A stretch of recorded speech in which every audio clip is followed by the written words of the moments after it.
in Barnet. They suffered stab wounds in the attack and are now being looked after in hospital. We need to make sure that when people carry out these activities, they feel the full force of the law. People think they can get away with this. The person who firebombed a few weeks ago is out on bail. That's not full force of the law. This crisis, it's a crisis for all of us. It's not enough to simply say we stand with Jewish communities. Of course we do, but we must show it and act it. And the responsibility lies with each and every one of us, because it is our fight too.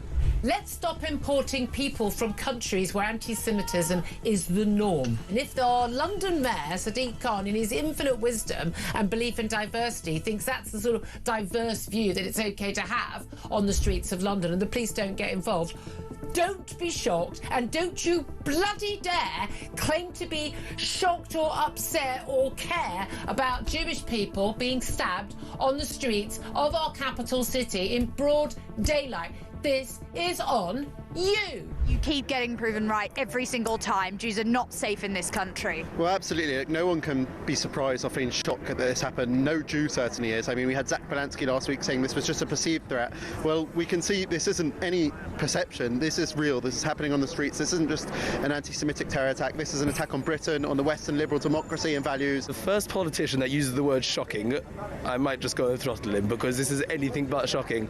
It's the most expected thing is almost overdue, if you ask me, because, I mean, I just left Israel last week. I thought it would be the last time we were woken up by explosions, but clearly not. The Jewish community is our community, and their safety is our safety. And we have to make it absolutely clear, robust, strong leadership, and this has to stop, because otherwise it's almost being normalised, and it's terrifying, and we're sick of it. Enough's enough. Our plan is a complete step change in how we protect communities, moving beyond piecemeal responses to a sustained nationwide effort, one that ensures that people across the United Kingdom can live freely and without fear.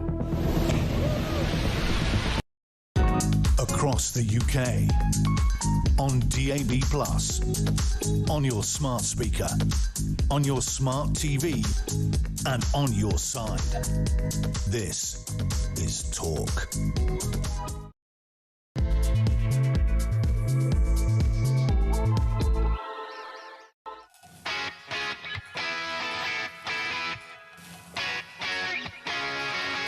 Shall we do this?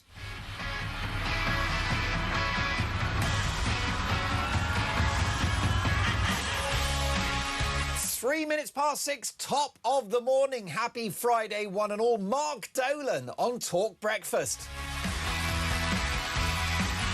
Get the kettle on. We've got work to do.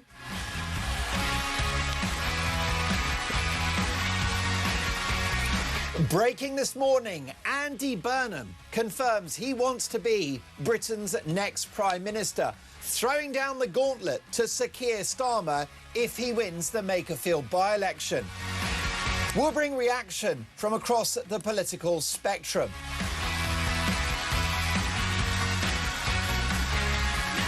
Can Andy Burnham transform the fortunes of this country if he achieves power? Is Burnham the answer for Britain?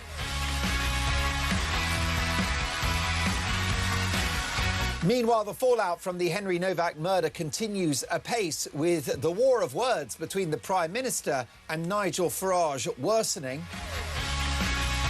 Well, that is the topic of a special Dolan's Dispatch at 9 a.m. this morning. You won't want to miss it.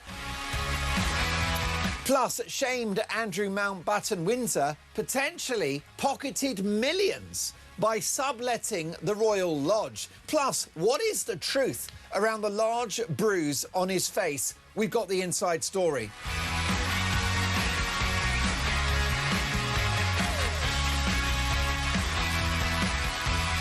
And my question to you this morning is a very simple one.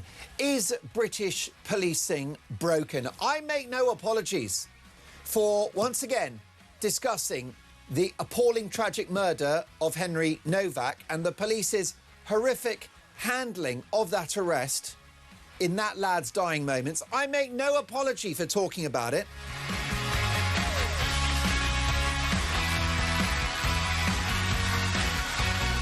Because the Prime Minister may want to sweep this under the carpet and say nothing to see here and talk about division. Prime Minister, it's your policies which are causing division. So we are going to talk about it, and that's my question to you this morning. It's about the culture of British policing. Do you still trust the cops? When you see an officer walking down the street, when you see a cop car, do you really feel they've got your back? Is British policing broken? 0344 499 1000. Text the word talk in your message to 87222. Leave us a voice note and let's talk. Will you take a look at my team today? Rory is taking your calls. 0344 499 1000. The brilliant Sam is our lead engineer. I've never sounded better. Directing our TV output, it is the fabulous Nahar, so you can hear the show on the radio. The DNA of the Talk brand is, of course, in radio, but now it's a TV show as well. And you can watch my guests and watch Dolan's Dispatch, all on YouTube. Just head to YouTube, put the word Talk in there, or Talk TV, either works. Hit search, and up we pop. And the boss today, our brilliant executive producer, Alicia, who, let me tell you, is not taking any prisoners this morning. No pun intended, as we're talking about law and order. What do you think, folks? Is British policing broken? 0344 499 1000. Let's get to work. Well, I hope you're very well on this Friday morning. I'm here to get you up and started with your busy day ahead. Perhaps you're just kind of having your first coffee of the morning. You might be on your way to work. You might be getting the kids ready for school, ironing the uniform, that sort of thing, preparing their packed lunch. Or maybe you're at the tail end of a night shift yourself. If so, I salute your contribution to the unstoppable machine that is the great British economy. I've got to tell you that I had the great privilege of hosting Kevin's show last night, the Drive Time show, 7 p.m. And then I was here until around 9 in the evening. And I left and I said goodbye to the security team here at this building, who are elite level. I mean, forget about the FBI or the SWAT team, because the security at Talk Towers is elite level. And I said goodbye and good night to those folk. I came in this morning, they were still here, because that is what Alarm Clock Britain looks like. Because there are millions of people in this country who work very hard, who put more in than they take out, who are doing overtime just to keep the lights on.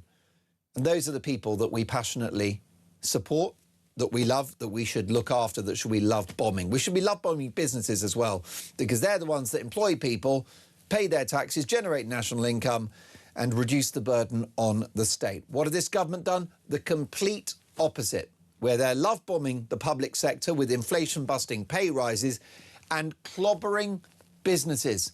Make it make sense. Let's do the papers. The Daily Telegraph. Andrew cashed in with secret rent deals.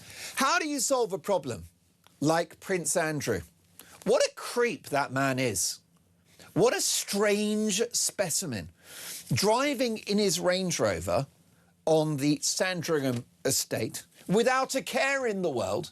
There's you and me, worried about the credit card bills and the mortgage and the rent and the extraordinary cost of food in the supermarket, while Andrew Mountbatten Windsor cruises around a royal property, very relaxed in a pink shirt, probably been riding his horse, maybe doing a bit of shooting. Oh no, they're taking a gun off him, haven't they? But he's got this big fat shiner, this bruise on his face. Now, that could be any number of ex-girlfriends. I think it's Fergie. I think Fergie's giving him a slap. Or is it self-harm? Who knows? But I'd like answers as to why he's got a massive bruise on his face. And I'd like answers as to why he subletted the Royal Lodge for years, potentially making millions. This stinks. And this damages the reputation of the royal family. A fresh headache there for King Charles. White House rebukes Number 10 over two-tier policing in Novak case. This is fantastic. This story's made my day. The White House, who, by the way, care more about Britain than Number 10. Let that sink in. The White House care more about Britain than number 10, which is the building where the Prime Minister lives, which should be the focal point of the British national interest. It ain't. What does number 10 represent now? It represents the Chagos Islands giveaway. It represents the self-destructive policy of net zero, which is effectively economic suicide. It is the building, number 10, that represents an open borders policy. What's the point in having a government if they don't police the border, if they don't generate cheap energy, if they don't create a business-friendly environment? What is the point in a government that has a police force as one of its agencies that discriminates based on colour? It's a hot mess. So the White House and the President, Donald Trump, do you remember him? Donald Trump, he's a real estate entrepreneur, quite a personality. He's got a very sort of orange hue about him overall. And he's more of a British patriot than our own Prime Minister. You heard me right. Donald Trump cares more about Britain than Keir Starmer. Yes, he does. Prove me wrong. Trump cares more about Britain than Starmer. He does. He cares more. It's not even his country. The guy's got no skin in the game, very orange skin. Trump's got no skin in the game, but every so often he'll say, it's very sad what's happening to the United Kingdom. He said, you've got to stop this immigration, otherwise you won't have a Britain anymore. That's correct. That is true. You won't. He said, you've got to drill for oil and gas. You've got the most beautiful oil, the best oil ever, he said. It's such good oil. Why don't you drill for it? I don't understand. We should have cheap energy. You cannot have a successful economy without cheap energy. And here's the great irony. Net zero has come from the woke metropolitan left, who claim to care about working class people. Net zero is a catastrophe for the poor and for the working classes. Why? Well, because it kills manufacturing, because manufacturing requires cheap energy. So that puts lots of manual and skilled labourers out of work, which is not good. And of course, it makes life miserable for poor people who are having to pay more at the pump for their petrol and having to pay more for their energy bills. Net zero is extraordinarily bad for the working class and the poor. So Trump says you shouldn't have open borders. Why aren't you drilling for oil and gas? And why are you giving away territory like the Chagos Islands? In fact, Trump has blocked that. Trump has stopped it. So we've had an intervention from the leader of another country to preserve the British national interest. The US president is stepping in and helping us against the wishes of a prime minister that wants to give away the Chagos Islands and have you and me pay tens of billions of pounds for the privilege. Anyway, the White House has stepped in again. This is wonderful. They've demanded an end to two-tier policing in the wake of Henry Novak's murder. Is that not amazing? That the White House are having to intervene in regard to British policing. We've got a Prime Minister that says there's nothing to see here. Move on. You're stoking division. No, we're not. You represent and have spearheaded policies which create that division. In an intervention that will fuel a growing rift between Number 10 and the White House, the US State Department said the case was a symptom of civilizational decline that must be rejected across the West. Ideological conditioning and two-tiered policing are glaring symptoms of civilizational decline. A statement read, they must be rejected across the West. The United States sends our condolences to the family of Henry Novak and the people of the UK at this troubling time. Just amazing. America's worried about Britain. You're worried about Britain. I'm worried about Britain. The Prime Minister couldn't give two figs. Why? Because he is a technocratic globalist who cares more, as a former human rights lawyer, about people that have entered the country illegally than the folk already here. And by the way, I'm talking about our multi-ethnic population. This is not skin colour. Let me tell you that Brits of every religion, of every race, of every skin colour are furious and heartbroken about what is happening to the country. All Brits. We are a successful multi-ethnic society, and that multi-ethnic society ain't happy and change is coming. Daily Express, Kate shares in mum's joy, and it's revealed that the king is paying Beatrice and Eugenie's rent. The Sun newspaper, what a bloody cheek, as Andy shows mystery bruise, ex-Duke of York pocketed Royal Lodge cash. Daily Mirror, Andrew and family rake it in, what a cheek. We've got the Times here, Andrew cashed in with Windsor Cottage sublets. What a wrong 'un. What a piece of work old Andrew is. Stabbed teens' parents call for common sense policing. Thank you. Thank you. This is very valuable, an intervention by the parents of Henry Novak. God only knows what they're going through and will be going through for the rest of their lives. It's unimaginable. I've got skin in the game because I have two boys of a similar age to Henry. So, I mean, it was painful for all of us to watch that body cam footage. And when you're a parent and you look at a lad like Henry, and that could be your boy, it hurts even more.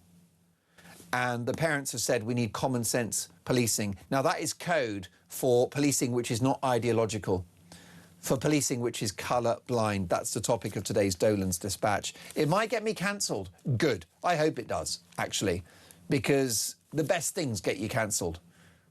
The truth gets you cancelled. But what's amazing about this magnificent network is that you won't be cancelled here because it's the home of common sense and the home of free speech. Dolan's Dispatch at 9, don't miss it. I plan to challenge Starmer for leadership, confirms Burnham.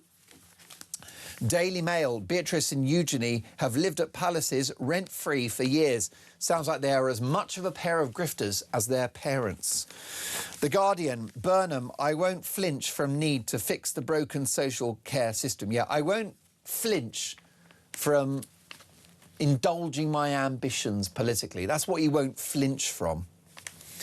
Police force data refutes anti-white bias claims. Wonderful gaslighting from The Guardian, who are telling you not to believe the evidence of your eyes and your ears. Police force data refutes anti-white bias claims. It's actually sick, isn't it? These people are sick. Of all the weeks to gaslight the public, the I paper revealed King's private concerns over Trump state visit to the UK. There you go, stirring the pot. Thank you very much, the I paper. And finally, Daily Star, cheeky rent deal, grand old Brews of York. I'm taking your calls this morning. Is British policing broken? Do you still trust the cops? When you see someone walking down the street, an officer, or you see the blue lights and the cop car, have they got your back? Do you still have confidence in the British police? Do you still trust them? Is British policing broken? 0344 499 1000. Let's take a cheeky voice note from Nick. Good morning, Mark. No, I no longer trust the police. All our good coppers have long since gone. The Peter Blexleys and Mike Nevilles of this world left the force because they saw no future. All we have now is the product of a left-wing sausage machine that the police force has become. It's now merely an instrument of a Fabian state. Nick, thank you for that. Is British policing broken? More front pages in just a moment. 6:18, this is Talk Breakfast.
I'm angry, Julia. The family are angry. Everybody who has seen that video or even heard the story understandably will be angry. But the job of politicians is not to tell people, go out and be angry. People have a right to protest. I think that actually people coming out and showing solidarity with the family, showing they're upset about it, sends a signal to political leaders. What it shouldn't be is us whipping up people's rage.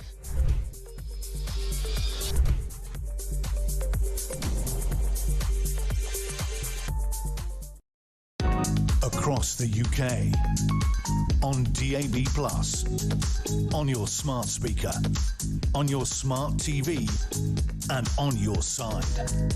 This is Talk. Sharon in Staffordshire has messaged the show. Good morning, Sharon. Welcome to Talk Breakfast. It is 6:21. Mark, I'm sick of the Prime Minister and the MPs and the royal family taking the pee with the British people. What a bloody cheek they all are. They are corrupt. We need to get rid of all of them. There is a genuine sort of now antipathy towards the entire establishment, isn't there? That is quite clear. This from Cliff. Good morning, Mark. Most police officers are decent people. However, there seems to be a lot of groupthink at play. It seems to go up the ranks. You must go along with the woke agenda. I don't like the military black and high-vis uniform. I prefer the old blue one. I don't like the casual use of mate rather than sir or madam. I think that's a really good point, Cliff. What about this? Nigel in Brighton. Good morning, Mark. Just checked the BBC News app. There's nothing on the very extensive homepage about the Henry Novak case or Donald Trump's statement about two-tier policing. Well, you're so right, Nigel. Of course, establishment media, these brands, they're not interested because they don't care about the British people. They are just protecting some broad, horrible narrative that, frankly, is damaging the country. It is 6:22, live in the studio, the brilliant Benedict Spence. Good morning, Benedict. Good morning. So, it's official. Andy Burnham has said the true bit out loud. He wants to be Prime Minister. How about that? It's not a very well-kept secret. Yeah, nobody saw that. Now, of course, we won't go into the details of the by-election because that's being hotly contested as we speak. I'll do the candidates in just a moment. But what I do want to ask you is whether he would be a better Prime Minister than Keir Starmer. No, he wouldn't. That's not me simply being dismissive for the sake of it, although that would be kind of easy to do. The difficulty that he has is the same difficulties, actually, that Keir Starmer has. He has the same party that he's inheriting. He has the same people who are opposed to the sort of reforms that need to be made in order to fix many of the structural issues that Starmer also faces and that successive Conservative Prime Ministers also faced. He's not somebody, I think, who has the vision or, frankly, the will or interest in doing those sorts of difficult things. So will he make a better Prime Minister? I think he's better on camera. But that doesn't make a better Prime Minister. Everybody remembers how well that went for, say, Boris Johnson or Rishi Sunak. Did it make things better for them than it did for Theresa May or Liz Truss? Liz Truss is a bad example, but still, did it actually improve things? No, not necessarily. So, a lot of people say that Andy Burnham is better at politics. He's probably a better communicator, isn't he, politically? But is that the equivalent of lipstick on a pig? Yeah, it's one of those funny things where people go, oh, he's better at politics. And you think, well, what does that mean? The whole business of politics is, in fact, to enact change and to govern. It is not spin and stories and an image. I know that that's part of how it is that you get there and you stay there. But the key thing, and it does often feel as though a lot of politicians in this country have forgotten about that, the key thing by which you are measured is your success, your ability to actually do things that improve people's lives. What we've had is several decades now of politicians who don't seem to understand that think that spin and cleverness is at the heart of everything. They believe that they are living in an episode of The Thick of It or The West Wing, depending on what day it is. And what you get is the sort of the end result where things, fundamental things, break down, complex systems break down. But they all talk about how clever they are. That doesn't sound like good politics to me. There is such a focus, isn't there, on optics, on speeches, on slogans. I've got a three-word catchphrase for you, which I think sums it up. It's policy, stupid. Yeah. It's the things that the government do. And there's no clear evidence that there'll be a major policy shift under Prime Minister Burnham. So, for example, he's going to preserve Shabana Mahmood's efforts to double the length of time that you achieve indefinite leave to remain.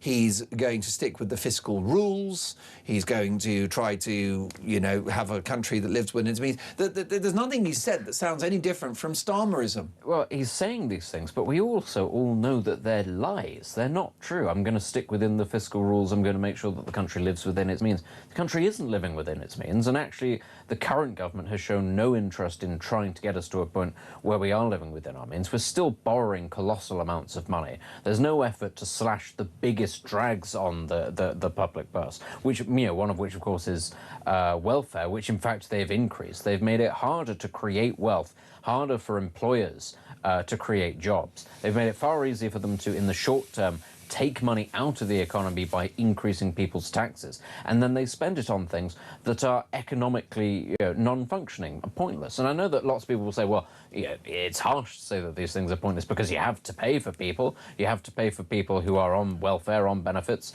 But that's the end result, is that you need to make sure you have enough money to prop those people up.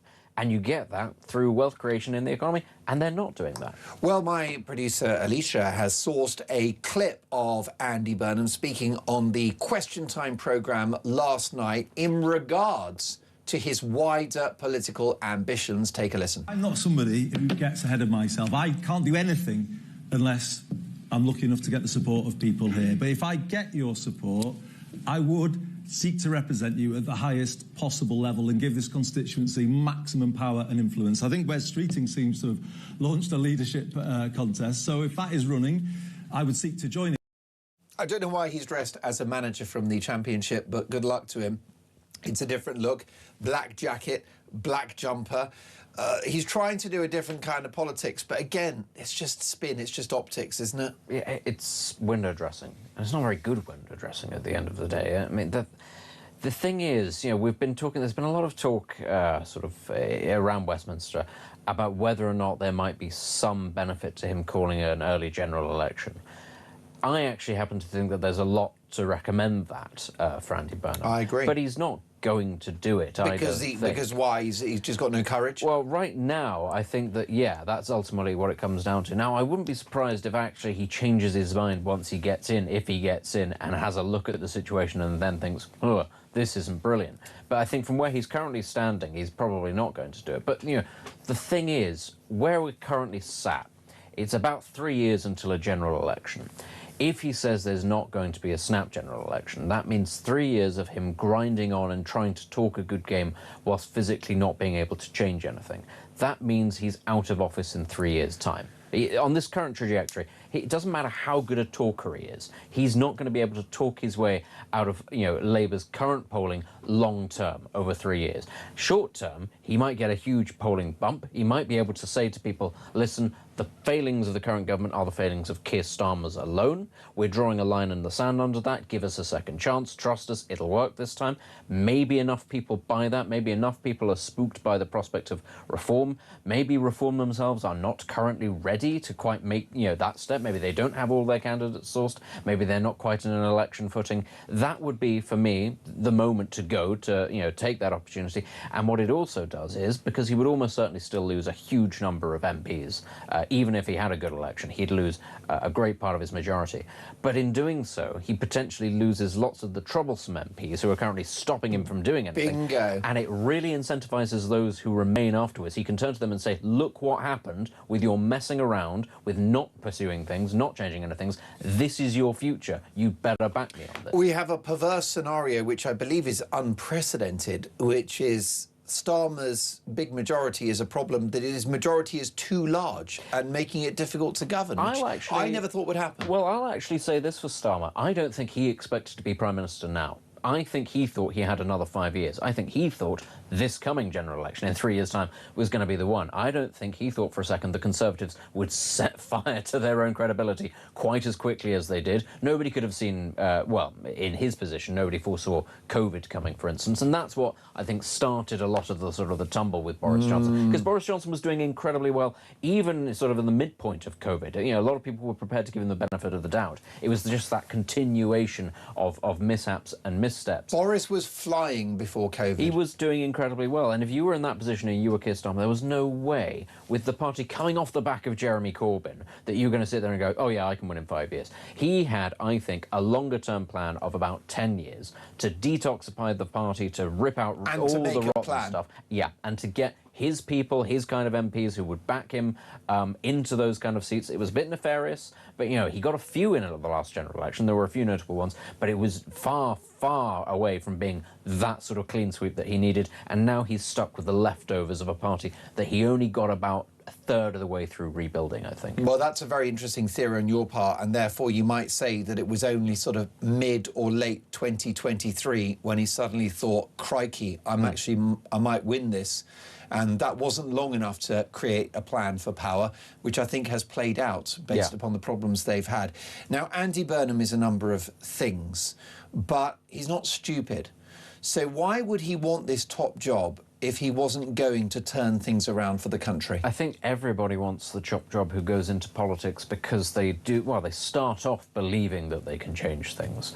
The problem is that in order to survive in the party system, you have to be a party man, and that's as true for the Conservatives as it is for Labour, and it is also true for Reform. I know that people would like Reform to be different, but I don't see any indication that Reform is going to operate on a different kind of spectrum. They have a once-in-a-lifetime opportunity to do that, and I don't think they're going to. But you have to basically kowtow to those higher up. You have to be a yes person. Once in a while, you get a character who can sort of blitz their own path, but that's very, very rare. And Andy Burnham is not that person. He's been around politics for far too long, I think, to be idealistic in any way. And I think once he gets in, the tricky thing is once you get in, you want to stay there. You don't want to risk anything. One thing you can say, I have a lot of criticisms for Margaret Thatcher, but one thing you could say about Margaret Thatcher was she was not afraid to upset people and potentially therefore risk her position. She was rewarded, in fact, for that by the electorate over several years. But it did for her in the end with her party, because if you upset the party too much, well, those are the people that'll come for you. But I think people like Burnham, as clever as they are, I don't think that they quite have the gumption to tell the country what needs to be said. And we saw this actually with Starmer. Starmer at the start said when he got in, straight off the bat, he said it's going to be a difficult 5 to 10 years, things aren't going to get any better. And then actually, rather than push through with serious reforms, he rode back because he realised, oh, people might not like me for a bit. This is going to be a tricky job. I think a lot of it comes down to that. And of course, not to bring it always back to him, that was Boris Johnson's big failing. He never wanted to tell people the difficulties. He never actually wanted to do the hard part. He just wanted people to like him. That, I think, is the most emblematic example of where our politics fails. The White House have demanded an end to two-tier policing in the wake of the Henry Novak murder. Here's a voice note from Steve on that very issue. Morning.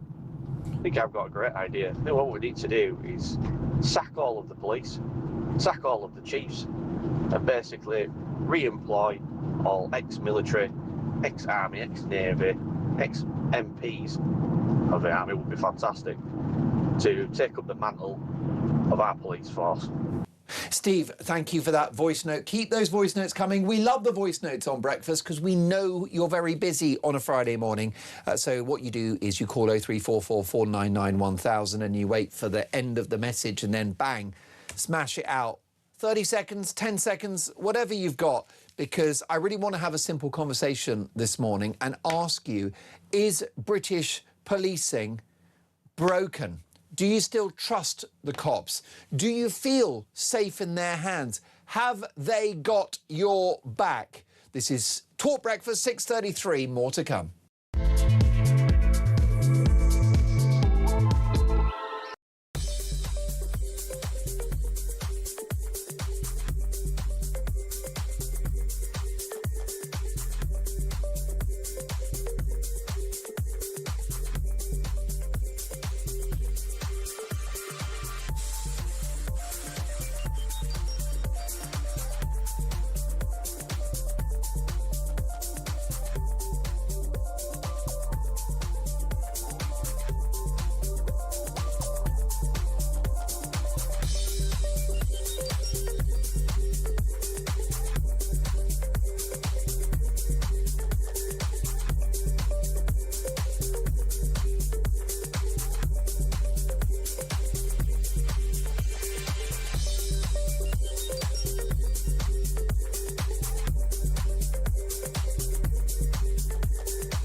across the UK, on DAB+, on your smart speaker, on your smart TV, and on your side. This is Talk. Well, this from Vicky. Good morning, Mark, and hello, Benedict. I haven't trusted the police for a while now, but even less since the Southampton protest. I saw them grab a man to the ground, crowd around him and keep kicking him in the head. He was standing against a fence doing nothing. The footage is all over X, and the government and the police haven't even bothered to comment on it. You've sent us the footage on X. Vicky, thank you for that. I'll take a look at that, and that is a real worry. Now, let's have a look at the list of candidates for the Makerfield by-election. It reads as follows. Jake Austin, Liberal Democrats. Count Binface Party. Andy Burnham, Labour. Dan Clark, Libertarian. John Dyer, Independent. Ed Gemmell, Climate Party. Paul Gould, Independent. Alan Howling Loud Hope, official Monster Raving Loony Party. Robert Kenyon, Reform UK. Robert Pownall, Protect the Wild. Rebecca Shepherd, Restore Britain. Sarah Wakefield, Green Party. Peter Ward, Rejoin EU. And Michael Winstanley, Conservatives. So, Benedict, a big new development, and this is somewhat significant for number 10. The White House has rebuked the UK over two-tier policing in the Novak case. The White House has demanded an end to two-tier policing in the wake of Henry Novak's murder. In an intervention that will fuel a growing rift between number 10 and the White House, the US State Department has said the case was a symptom of civilizational decline. Your reaction? I think that the White House takes every and all opportunities to hit the UK because actually it's a very bountiful target, if you like, because actually the UK, because of its current trajectory, is always going to have incidents where the Americans, especially on the right, are able to use to whip up their own base as an example of how they're doing things correctly and how we aren't.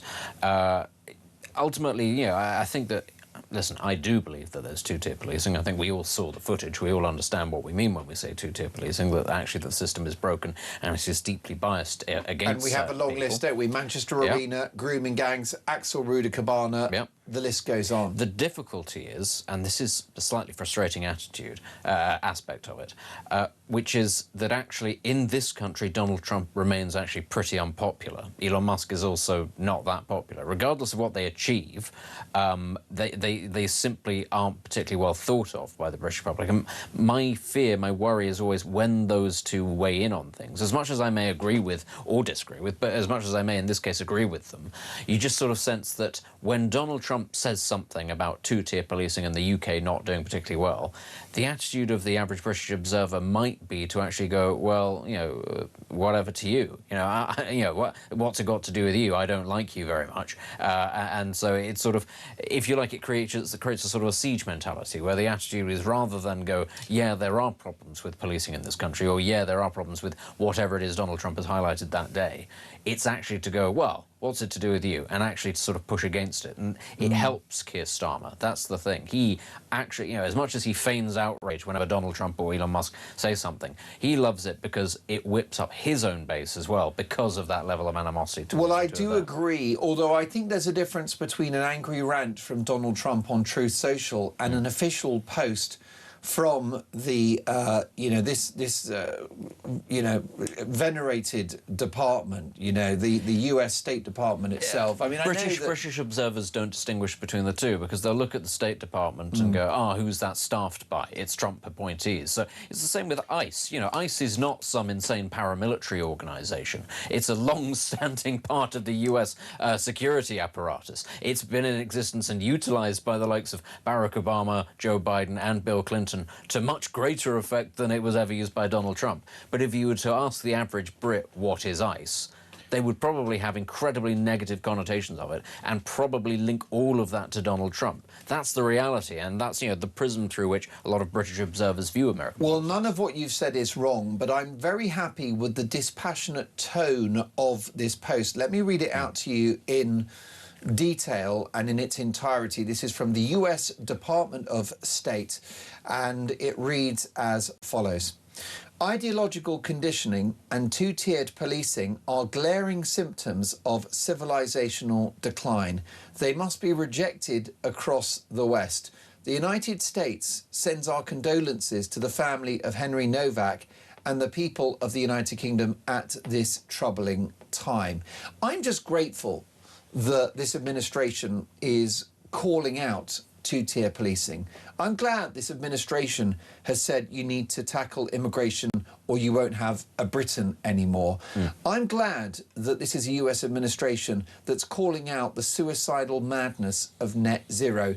Yes, there are constituencies politically in this country who will close ranks as a result of Trump's intervention, but I'm grateful for it anyway. Yeah, no, I don't disagree. I don't disagree with anything that was in the statement, frankly. And I think it's a beautiful statement. What I'd also say, it's very heartening to know that administrations can be voted into office despite the massed ranks of opposition to them by establishment, media, organisations and politicians and NGOs to prevent them from doing so. It's nice to know that it is possible, even though we were all told Donald Trump is a fascist and he's tried to overthrow the Republic and XYZ, that the average American voter can still look at him in the round and go, yeah, but I prefer him to the guy who can't remember his own name. That was, that was a reassuring thing, and it does give you some hope that there can be a degree of change in the UK.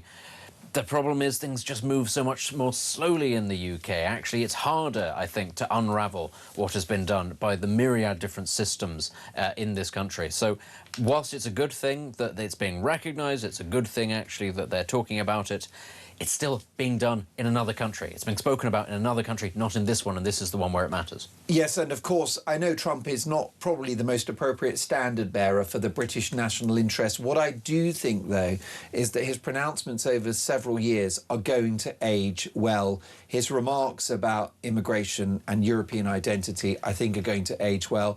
His remarks about energy supply and the North Sea, I think, are going to age well. Yep. And now these remarks about two-tier policing, again, I think will be proven right.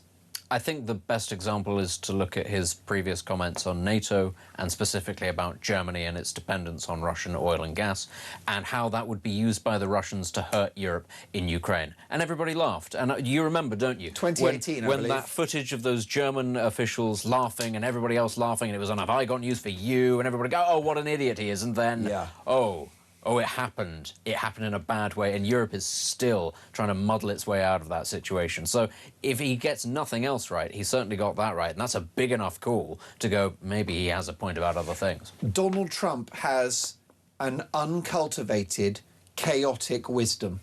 Yeah.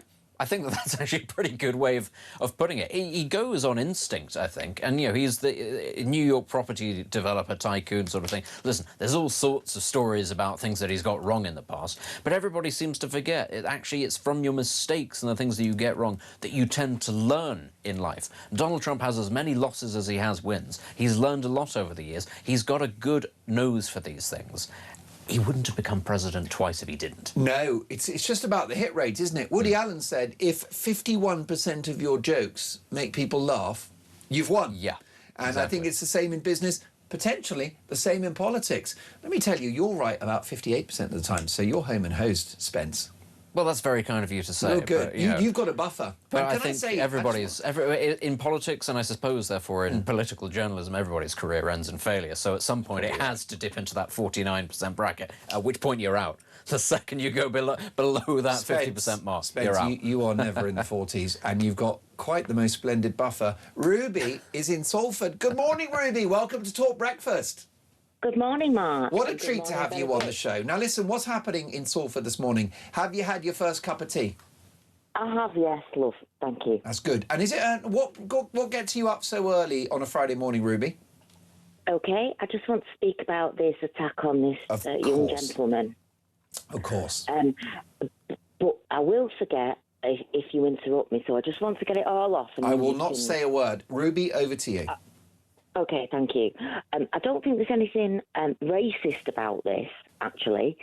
I think this is one bad apple from the Sikh community, and there are bad apples in every single walk of life, every single religion. Sure. There are horrible people in everything. 100%. I think, and the condolences to the family, of course. I think it's not even political, this.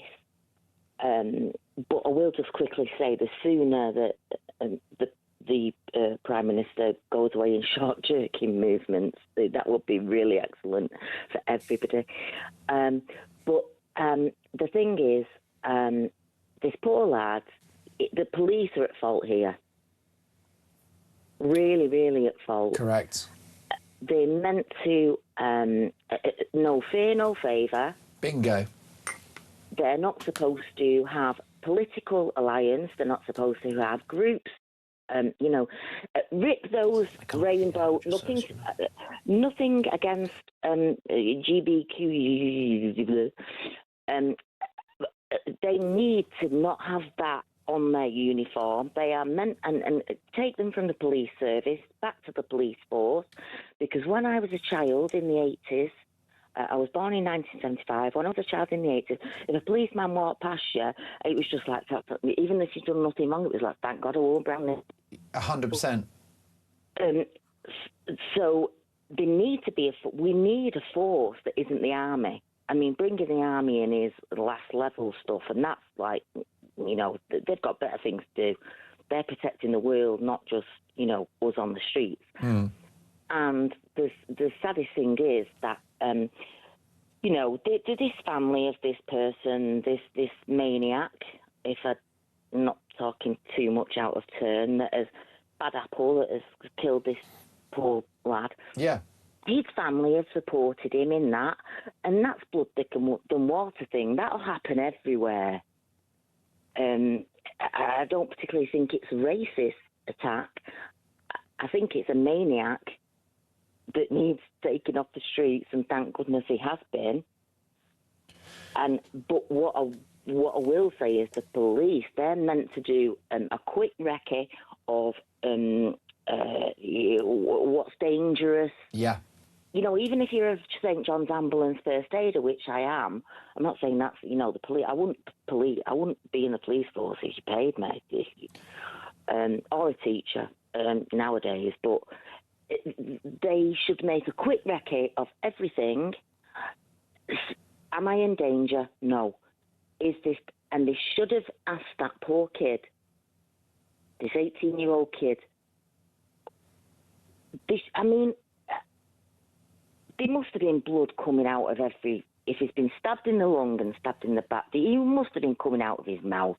Well, Ruby, I have to say that I'm not sure that was the case, but it was clear that he didn't need to be handcuffed because he was lying prostrate on the floor. He posed no physical threat to anyone. Yeah. And like you've said, and on yesterday's show, I spoke to several first aiders, including somebody that teaches first aid, Ruby, and they said that the police didn't even cover the basics of first aid, let alone cuffing this guy and letting him die. No. And also, if you restrict somebody's arms, it restricts the lungs anyway. Oh, so what they've done is exasperated the issue there. And Ruby, just briefly, if you can then, what is your main takeaway from what happened to Henry? What is the lesson to be learnt? Oh, well, the politicians will say there's lessons to be learned. We sorry thoughts and prayers, blah, blah, blah.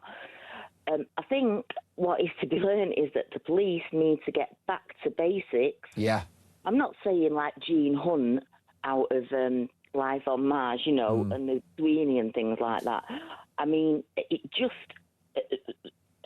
protect and serve without fear or favour. Ruby, so well put. Really enjoyed our conversation this morning. Go and have yourself the second cup of tea of the day, and do join me again in the near future. We've got more front pages to come. A question to you this morning that I want to put. I want to have this conversation. Is British policing broken? Do you still trust the cops? Do you feel they've got your back? 6:49 Talk Breakfast.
the House of Commons and the House of Lords held a minute's silence for George Floyd. I'm asking all politicians to go to the Speaker because I think we should hold a minute's silence for Henry Novak. Do you agree? Well, if we believe in equal treatment of people, and if we believe that people who are being held down and cuffed for the police say, I can't breathe as they die, then we absolutely have to. One final question, Nigel. Would you take the knee for Henry?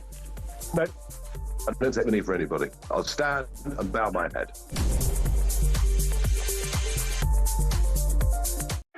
Across the UK, on DAB+, on your smart speaker, on your smart TV, and on your side. This is Talk. You are listening to Talk Breakfast. It is 6:52. Do you still trust the British police? Have the cops got your back? Or is British policing broken? Roger in Wales says, I think Novak's murderer sentence would be easier to swallow if whilst he's in prison he sees his actions have caused his family to be deported. I welcome the input from Donald Trump. If you're just joining us, the White House have slammed Britain's culture of two-tier policing. Dave says we need the Americans to help highlight to the rest of the world how this government are using every tool, including two-tier policing and ending of jury trials, and soon the Islamic blasphemy law. And all of this will further shut down voices against this two-tier government. I'm going to get to your voice notes in just a moment. We've got some front pages. Daily Telegraph, Andrew cashed in with secret rent deals. Then Prince paid peppercorn rent fee for Royal Lodge, but let out surrounding cottages. White House rebukes number 10 over two-tier policing in Novak case. The Daily Star, cheeky rent deal, grand old brews of York. The I newspaper revealed King's private concerns over Trump's state visit to UK.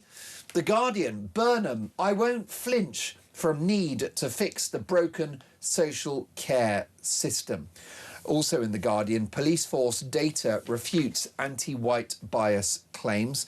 The police force accused of anti-white racism after officers' response to the murder of Henry Novak is more than 5 times as likely to subject black people to a stop and search as white people, according to the latest figures.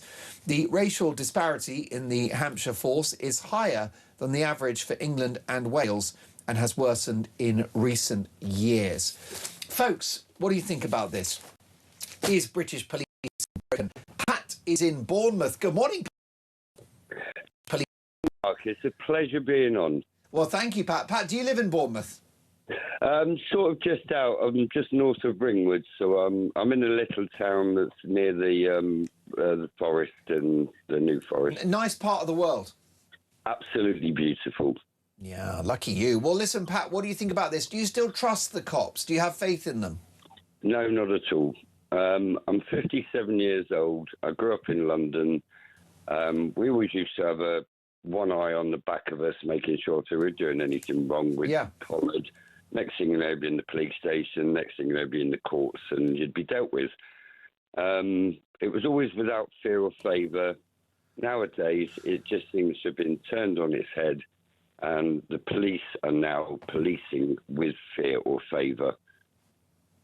I think that's very hard to disagree with, Benedict. What do you have to say to Pat? It's interesting, isn't it, talking, especially with the article, as you just read out on the front page of The Guardian, that suggests that actually police in the local area couldn't possibly be involved in two-tier policing because they arrest, what was it, 5 times? They stop 5 times as many black people to be stopped and searched as anybody else. And you just sort of sit back and you think, well, this is the kind of the desperate state of affairs that we're in, where we're sort of leaning back on, oh, well, the police disproportionately target black people, and this shows, therefore, that there is no two-tier policing. That's not what we're talking about at all. We all saw the footage of Henry Novak and the police arriving on the scene and the interactions with the family. That was nothing to do with stopping and searching. That was taking 2 conflicting bits of information, one person making an allegation of attempted murder and the other one making an allegation of racism, and the police prioritising the allegation of racism over the allegation of attempted murder, which is insane. To then say, but the police stop and search however many black people, so that shows that they're not, biased against white people. Well, that's nonsense, because ultimately, if what they're going along is descriptions of people that they're actively looking for anyway, and say, for instance, Pat, you were saying you're originally from London. Well, we all know actually where a huge number of the gangs that organise across the UK are based, and what kind of ethnic demographic they make up. It's not actually, a refutation of talking about two-tier policing to say, oh, well, they disproportionately target people who actively fit the profile of gang organisations. And it's when we see, things like the Henry Novak case, and then we hear that kind of dishonesty in the press, with the collusion of The Guardian in this case, that most people do sit there and go, well, I don't trust the police actually to act with fear or favour at all, because we've seen in front of our own eyes what it is they actually do. And on top of that, we know that people will run cover for them when they do that, because there are journalists in this country for whom that fits their ideology. It's not even just the police that you don't trust, it's the media to cover it as well. Exactly. It's not exactly the police on the ground's fault. It's what's come down from this new College of Policing, a lot of things that they're told to do, how to act. And it was like, when it was a police force, we didn't care if we were black, white or anything. It was like, if we were doing something wrong, we would get arrested. And that's the end of it. If they're doing stop and search, well, they stop you, search you, got nothing on you, on your way. Doesn't matter what colour you are. It's if you've done something wrong. And that's how it used to be. Now it's, I don't know, it's like everyone's working against us. Most definitely. Pat, brilliant call. Do join me again soon and have a lovely morning in beautiful Bournemouth. Let's take a voice note from Tony if we can. Is policing broken in the UK? It's not policing, is it? It's the government. All the orders come from the top down. The CPS follow the guidance. This terrible woke ideology, race critical theory, is indoctrinated from the top downwards. It's in the schools, it's in the colleges, it's in the universities. The youngsters are brainwashed. The police are brainwashed. It's everywhere. Tony, you are so right about that. Thanks for a great voice note. You sound busy in your vehicle. What you've said there is very much the basis of today's Dolan's dispatch. All of our public institutions have been infected with this leftist woke ideology. It's damaging our economy, it's damaging our society, and it's now proving to be dangerous and in some cases fatal. Woke is literally killing us. We've got a very big hour to come. Your calls, some top guests, and a simple question. Is British policing broken? This is Talk Breakfast.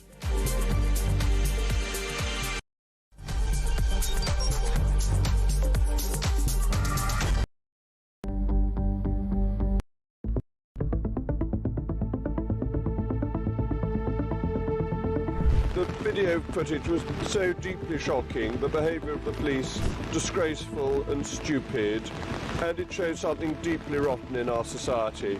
Enough of anti-white prejudice.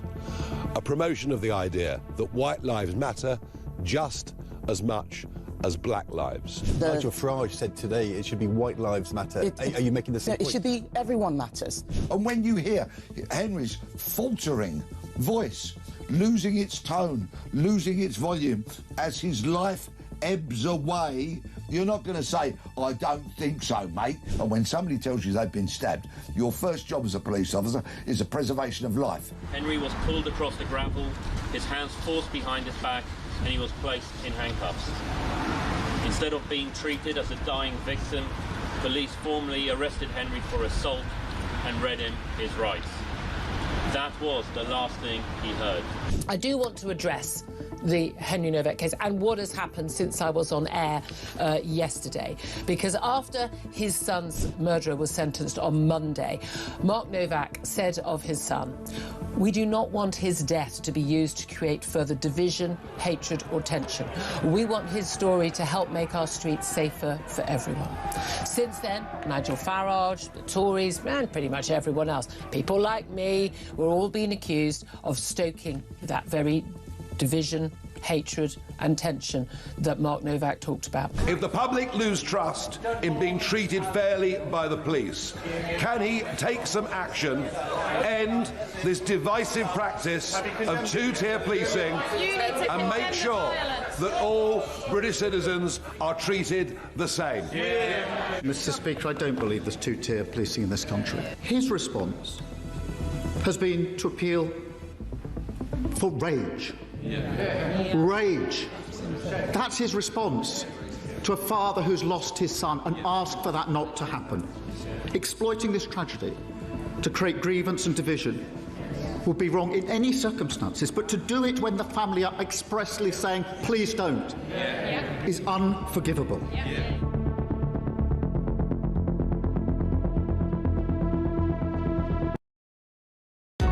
Across the UK, on DAB+, on your smart speaker, on your smart TV, and on your side. This is Talk.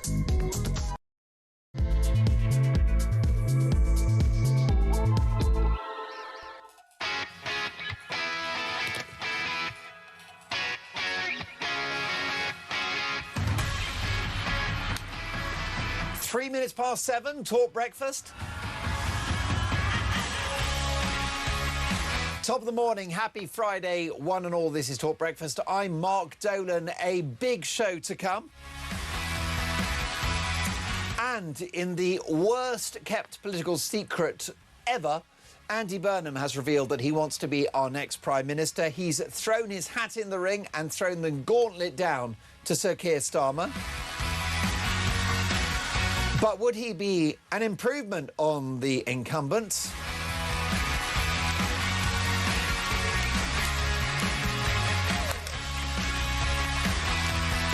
Meanwhile, the fallout from the horrific murder of Henry Novak continues apace, and the war of words between the Prime Minister and Nigel Farage worsens. And my question to you this morning is a very simple one. Do you still trust the cops? Do you have faith in the police? Do you feel when you see a cop car or an officer walking down the street that they've got your back? Is British policing broken? My phone number is 0344 499 1000. Text the word TALK in your message to 87222. Or leave us a voice note. And lovely Jane has done just that. Do you still trust the British police? Is British policing broken? Take a listen to this. Morning, Mark. No, I don't trust the police anymore. And that has taken every ounce of sadness to say that. I have come from a group of friends where people are police officers, that their partners are police officers. I actually tried out to be a police officer. So I respected the police. I did. Now I don't. I'm sorry. Let's take another voice note. This from Tony. British police broken. It's been broken since they've actually reduced all the police forces throughout the whole country. I grew up in a small village in Norfolk and we had a village copper that everyone knew. No crime, no nothing. Now, if we need the police, they have to come from at least 30 miles away, don't know any of the locals, turn up and just give you a crime number. What's the point in trusting the police these days? They don't even do their job. Tony, thank you for that. Do you still trust the British police? Is British policing broken? Let's get the views of broadcaster and journalist Benedict Spence and a very old friend of mine, Conservative MP and Shadow Defence Minister Mark Francois. Hello, Mark. Good morning. It's a difficult conversation to have, isn't it? Because we know how hard our cops work and they place themselves in harm's way on a daily basis. But there seems to be a problem within the culture of British policing. But my big brother, Brian Francois, was a copper for over 30 years. So that's been in our family. And I've traditionally always been a strong supporter of the police. But I have to say, Mark, I thought that the way Nigel handled this was wrong. The father of Henry Novak has been incredibly dignified. And he's called for common sense policing, which I think we would all instinctively agree with. Is that not code for colourblind policing?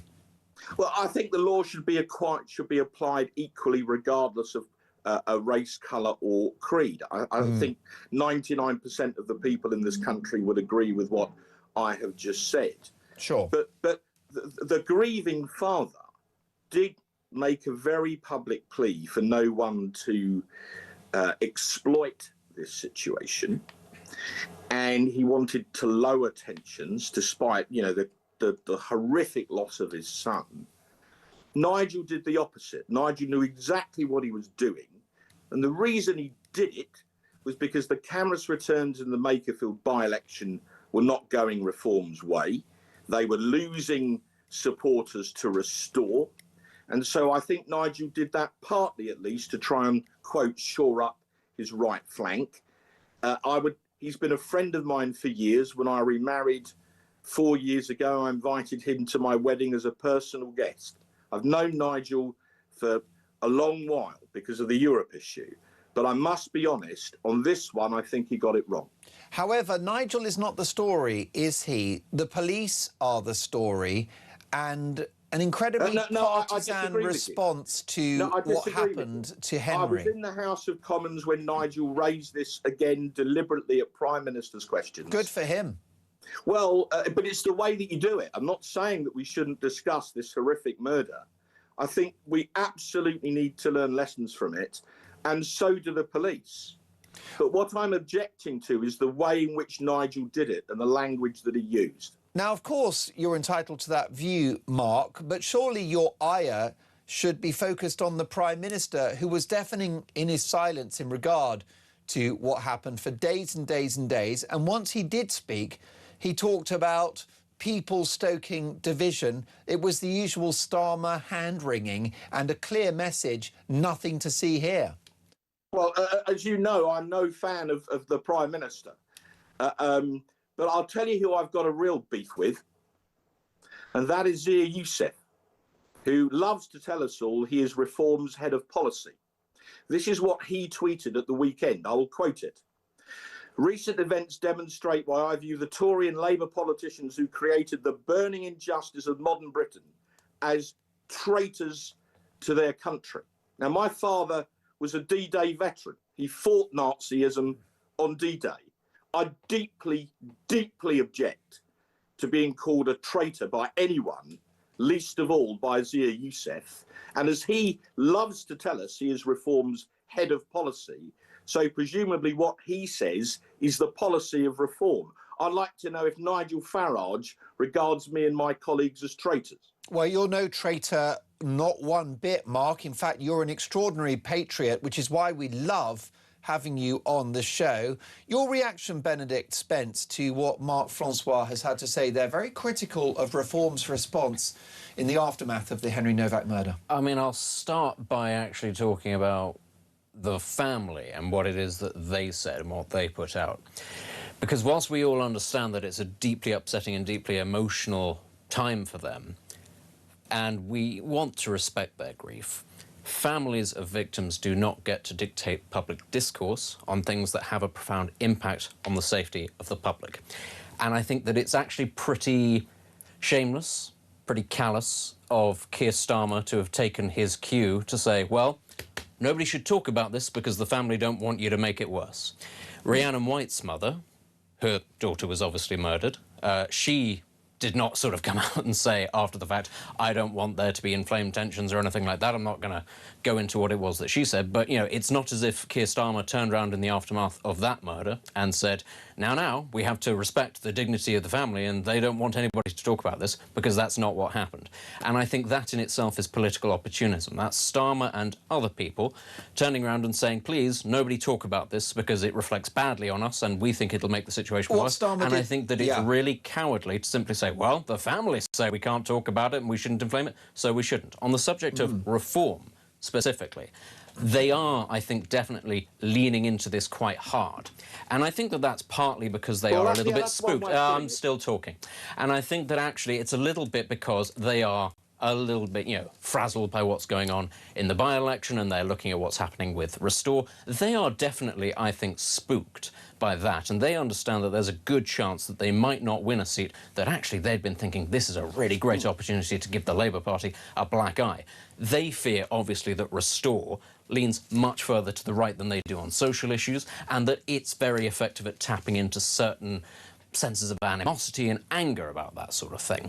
So I understand why Reform are actually thinking we have to really go hard on this because we need to get above that noise. But I think that that says two things. One, that the noise is already there. I don't think Farage is whipping this up. I think that he's simply sort of jumping on the coattails of it. But it does show, I think, that Reform are, we were talking earlier about not quite ready for a general election. I think that's a real sign of immaturity. I would agree with Mark that not necessarily that it was sort of morally wrong to do so, but politically I do wonder whether it's the smartest move. It doesn't make them look as if they are entirely in charge of everything. And I would say, actually, on the topic of calling people traitors, that's just the sort of thing that I think would put off a lot of average voters, middle-of-the-road voters, who, let's remember, Reform do need to win those over if they're going to start actually making headroads at a general election, say. But why, Mark, are we talking about Zia Youssef and Nigel Farage and not Keir Starmer, who, in my view, Mark, is gaslighting a nation?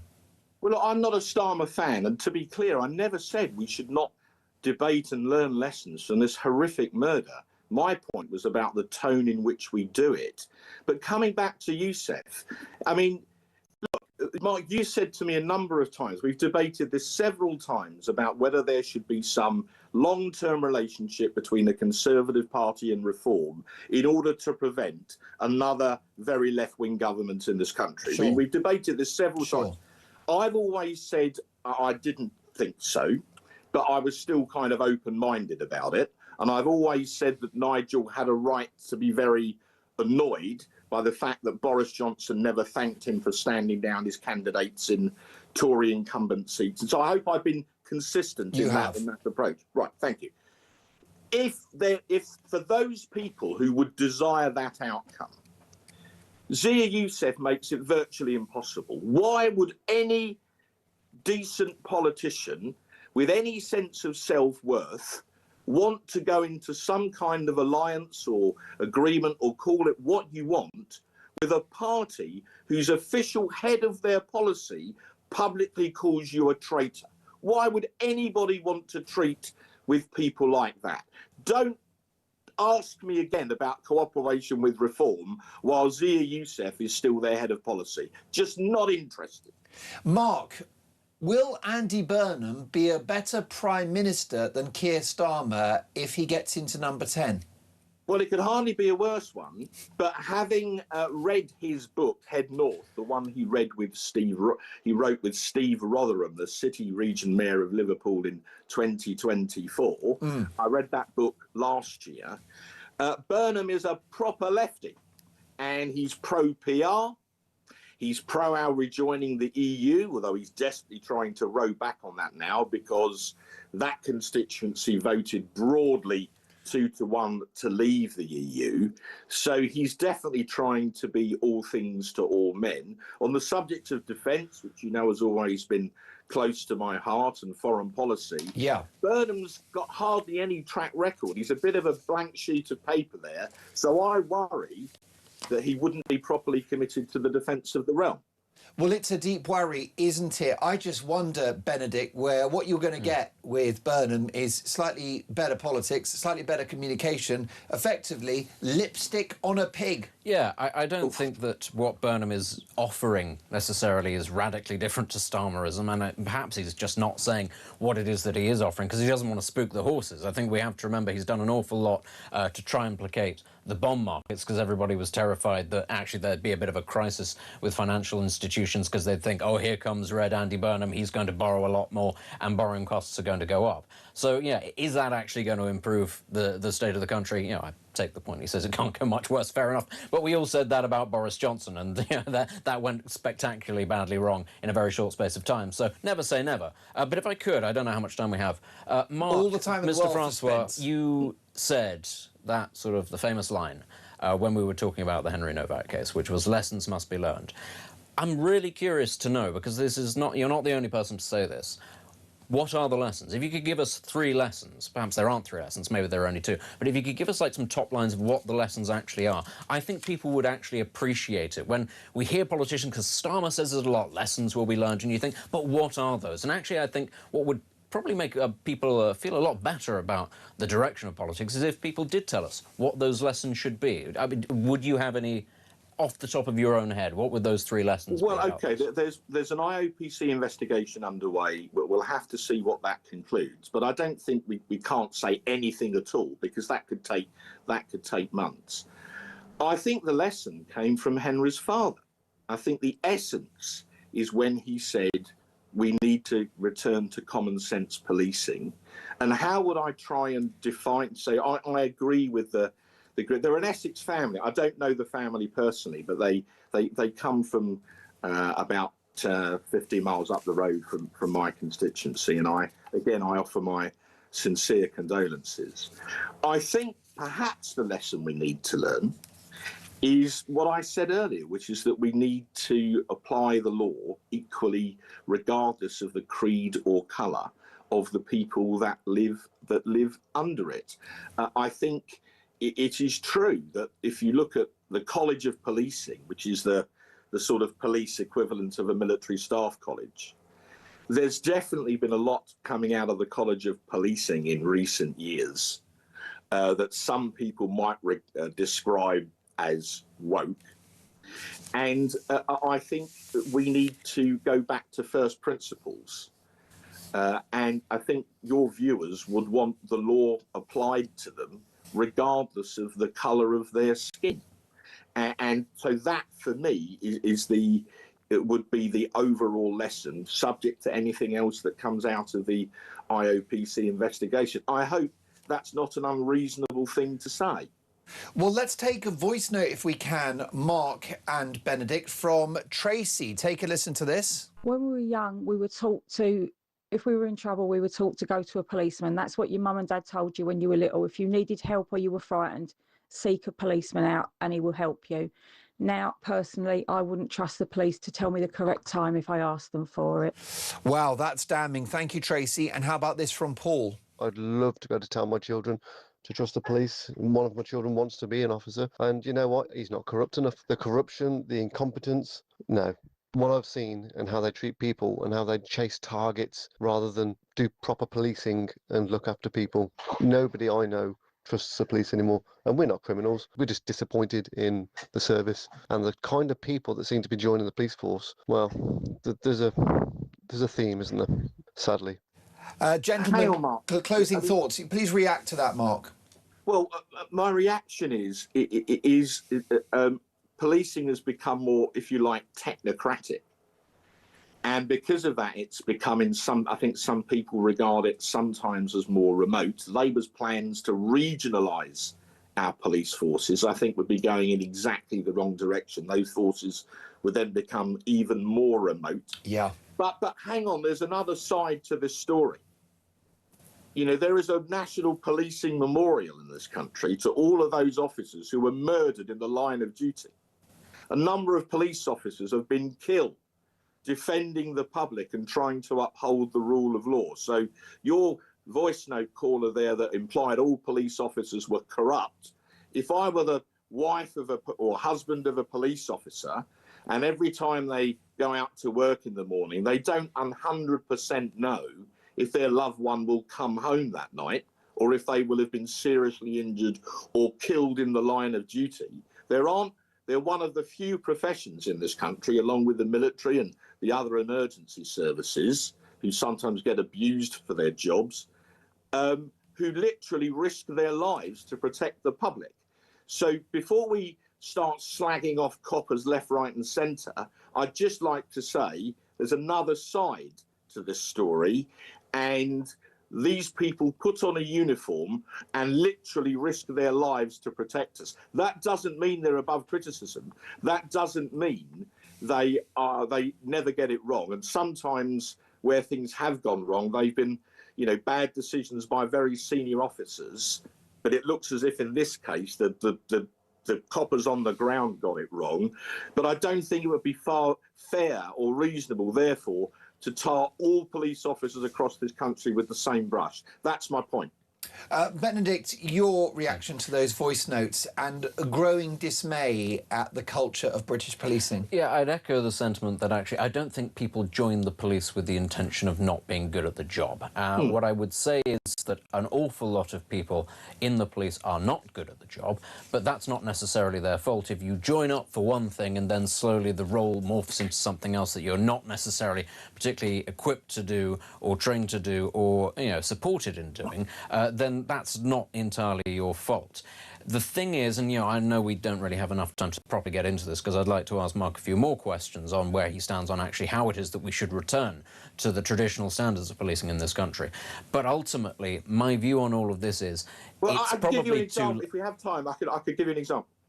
I mean, how much? I don't know. Well, I'll just finish what I was going to say, which was that ultimately, when it comes to institutions that are, you know, in the position that they are, and the police are in a pretty bad state of affairs, and, you know, the College of Policing, I think, bears a great deal of responsibility for that. Very often, actually, it's impossible to completely change these things in a short enough space of time. The police force is something that you need to be working and operational pretty much immediately. Otherwise, you get into a situation like the one that we currently have. People aren't turning up to burglaries. People aren't getting issued with the sort of support that they need. And what I wonder is if maybe actually we're beyond the point of reform. Maybe what we actually need is the establishment of an entirely new police force. And if that means ultimately that you set up something new, train that up whilst this thing is currently undergoing, and then you slowly transfer powers away from the first one. You know, other European nations have multiple different police forces for this purpose. Maybe it's time to start looking at that as a solution. Mark, 30 seconds. Give me your blueprint for British policing. The Chief Constable of Greater Manchester, he took over a force that was in pieces. He issued an edict the day he took over that on the following Monday, all officers would turn up wearing their uniform immaculately with polished boots and shoes. He's totally turned Greater Manchester around. They're now a very effective police force. They pioneered a thing called the Forcer Protocol to help prevent veteran suicide. So much of this comes down to leadership. We need good chief constables and we need more of them. A quick word on the woke stuff, Mark. Well, again, the Chief Constable of Greater Manchester, I'm sure, has been called many things, but I don't think anyone's ever called him woke, at least not to his face. Mark, we always love having you on the show. Thank you so much for joining us. You've got us off to a cracking start this Friday morning. My thanks to Mark Francois, who is the Conservatives' Shadow Defence Minister and, of course, Conservative MP and an absolute favourite here on Talk, Benedict Spence. Benedict, thank you so much. We know you're a busy man running off to another network virtually as we speak. So much more to get through. Is British policing broken? More to come. It's 7:24. This is Talk Breakfast.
I'm angry, Julia. The family are angry. Everybody who has seen that video or even heard the story understandably will be angry. But the job of politicians is not to tell people, go out and be angry. People have a right to protest. I think that actually people coming out and showing solidarity with the family, showing they're upset about it, sends a signal to political leaders. What it shouldn't be is us whipping up people's rage.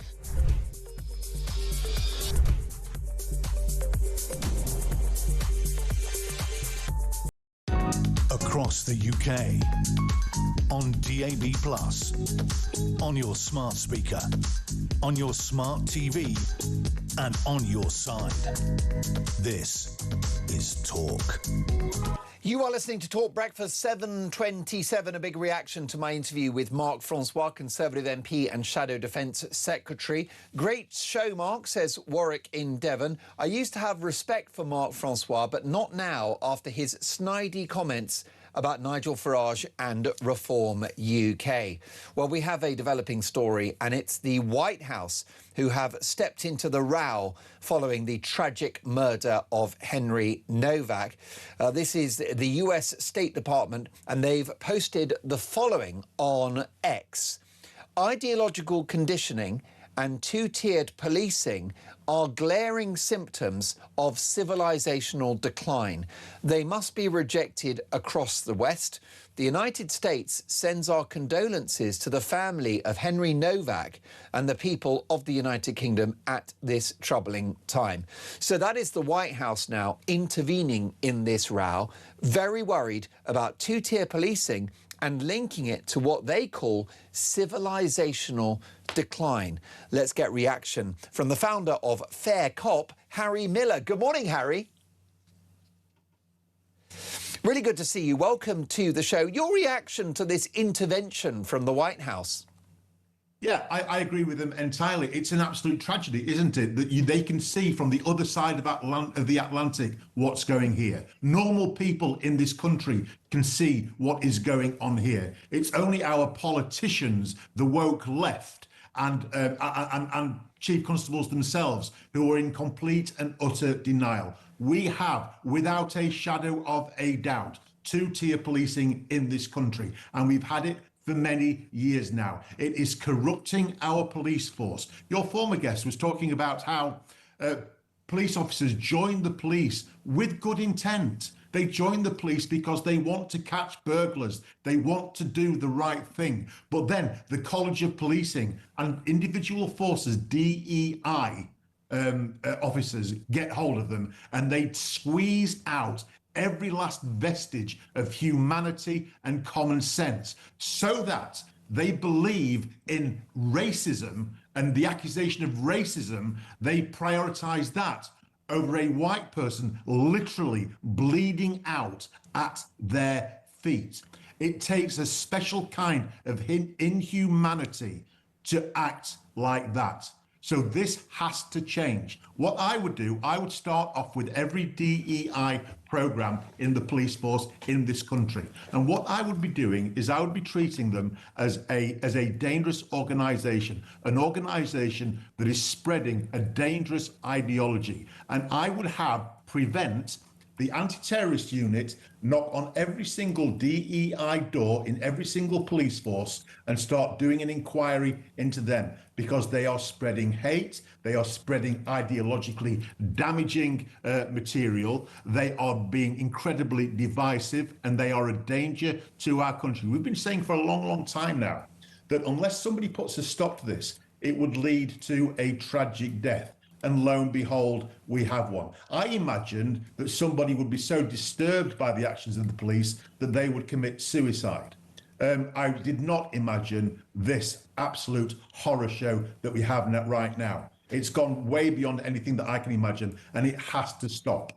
And not only did the officers who handcuffed Henry Novak after he was bleeding out of his own body, as you say, not only was it highly inappropriate to handcuff him at that point, having spoken to experts in the field, the cops didn't achieve even the basics of first aid. So blinded were they by this so-called anti-racist ideology.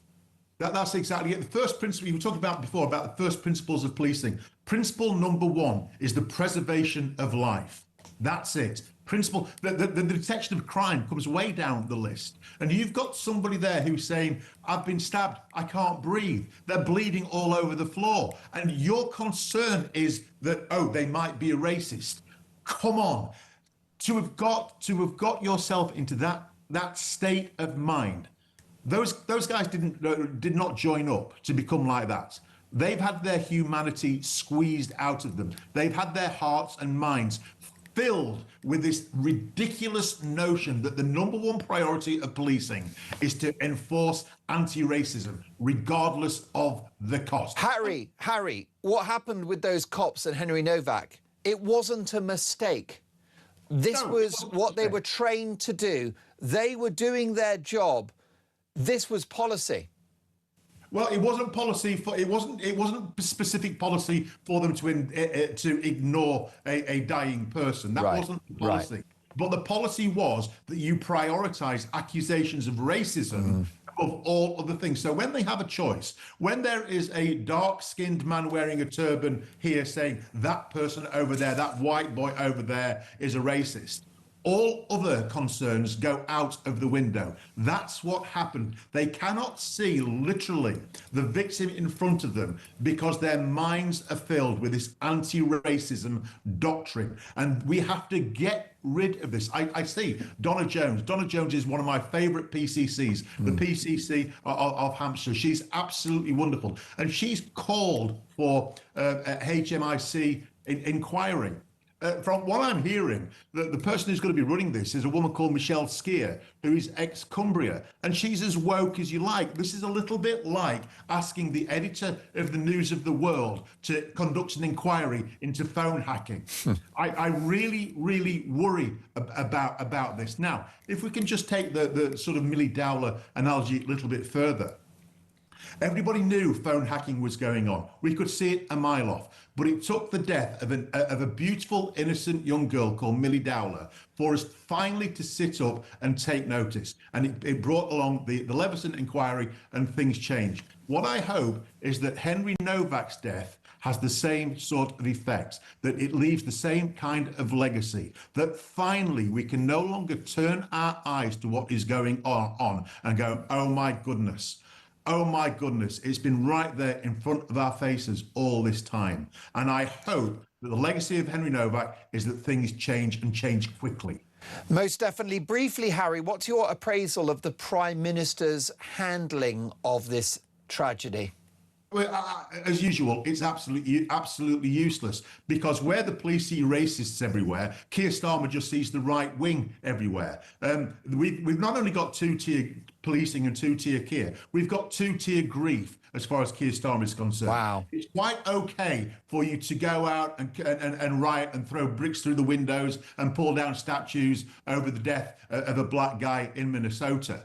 But if a bunch of kids are killed in Southport, you've got to keep it calm. You've got to be sensible. You can't stir up the flames of the right wing. If Henry Novak is dying at the foot of a police officer, the message is absolutely the same. This two-tier grief narrative is absolutely appalling. And Keir Starmer, if he's not careful, he is going to inadvertently fan the flames of riot in this country. I do not support that at all, but you cannot tell people they are not seeing what they can clearly see and then tell them to behave calmly and rationally when they know that you are lying to them. The Prime Minister has spent all his time attacking Nigel Farage. Nigel Farage is not responsible for this tragedy. No, he's not responsible for this tragedy. But again, our politicians are far more concerned about the response to an atrocity than the actual cause. Harry, they don't want us to talk about this. The message is clear from Number 10. Nothing to see here. Same as the grooming gangs. Same as Axel Rudikamana. Same as the Manchester 2. Same as the Manchester Arena and Salman Abedi. The list goes on. That's absolutely right. They are terrified of the response to tragedy. Now, when the tragedy suits them, they're all over it. They're taking the knee. They're doing their hashtags. They're doing all the rest of it. But if it doesn't suit them politically, then of course they get all serious about it. They're trying to calm natural emotions down. When you say that I am boiling with white hot anger, they say, oh my goodness, that's because you're a far-right fascist, not because you're a normal human being acting as normal human beings react when they see the innocent slaughter of people, regardless of colour. I remember it's not too long ago when when the whole Black Lives Matter thing was going on. If you had the audacity to do hashtag White Lives Matter, you were investigated by the police for stirring up racism. Well, hold on a minute. Do white lives not matter? It seems as though they don't, given the response that we had from the police down in Southampton. It takes a special kind of ideological Nazi to behave like they did. And I don't blame individual police officers so much as I blame the DEI departments and the chief constables that are turning good people into complete and utter monsters. Ideological Nazis, two-tier grief, a devastating assessment from Harry Miller. Harry, thank you so much for your important contribution to the show. Harry Miller is the founder of Fair Cop, I should say. What do you think? Is British policing broken? This is Talk Breakfast, 7:38.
Across the UK, on DAB+, on your smart speaker, on your smart TV, and on your side.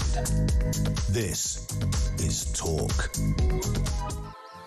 More scandal around Andrew Mountbatten Windsor as the Daily Telegraph newspaper report that he cashed in with secret rent deals at the Royal Lodge. Let's get reaction from our fantastic royal correspondent, Rupert Bell. Good morning, Rupert.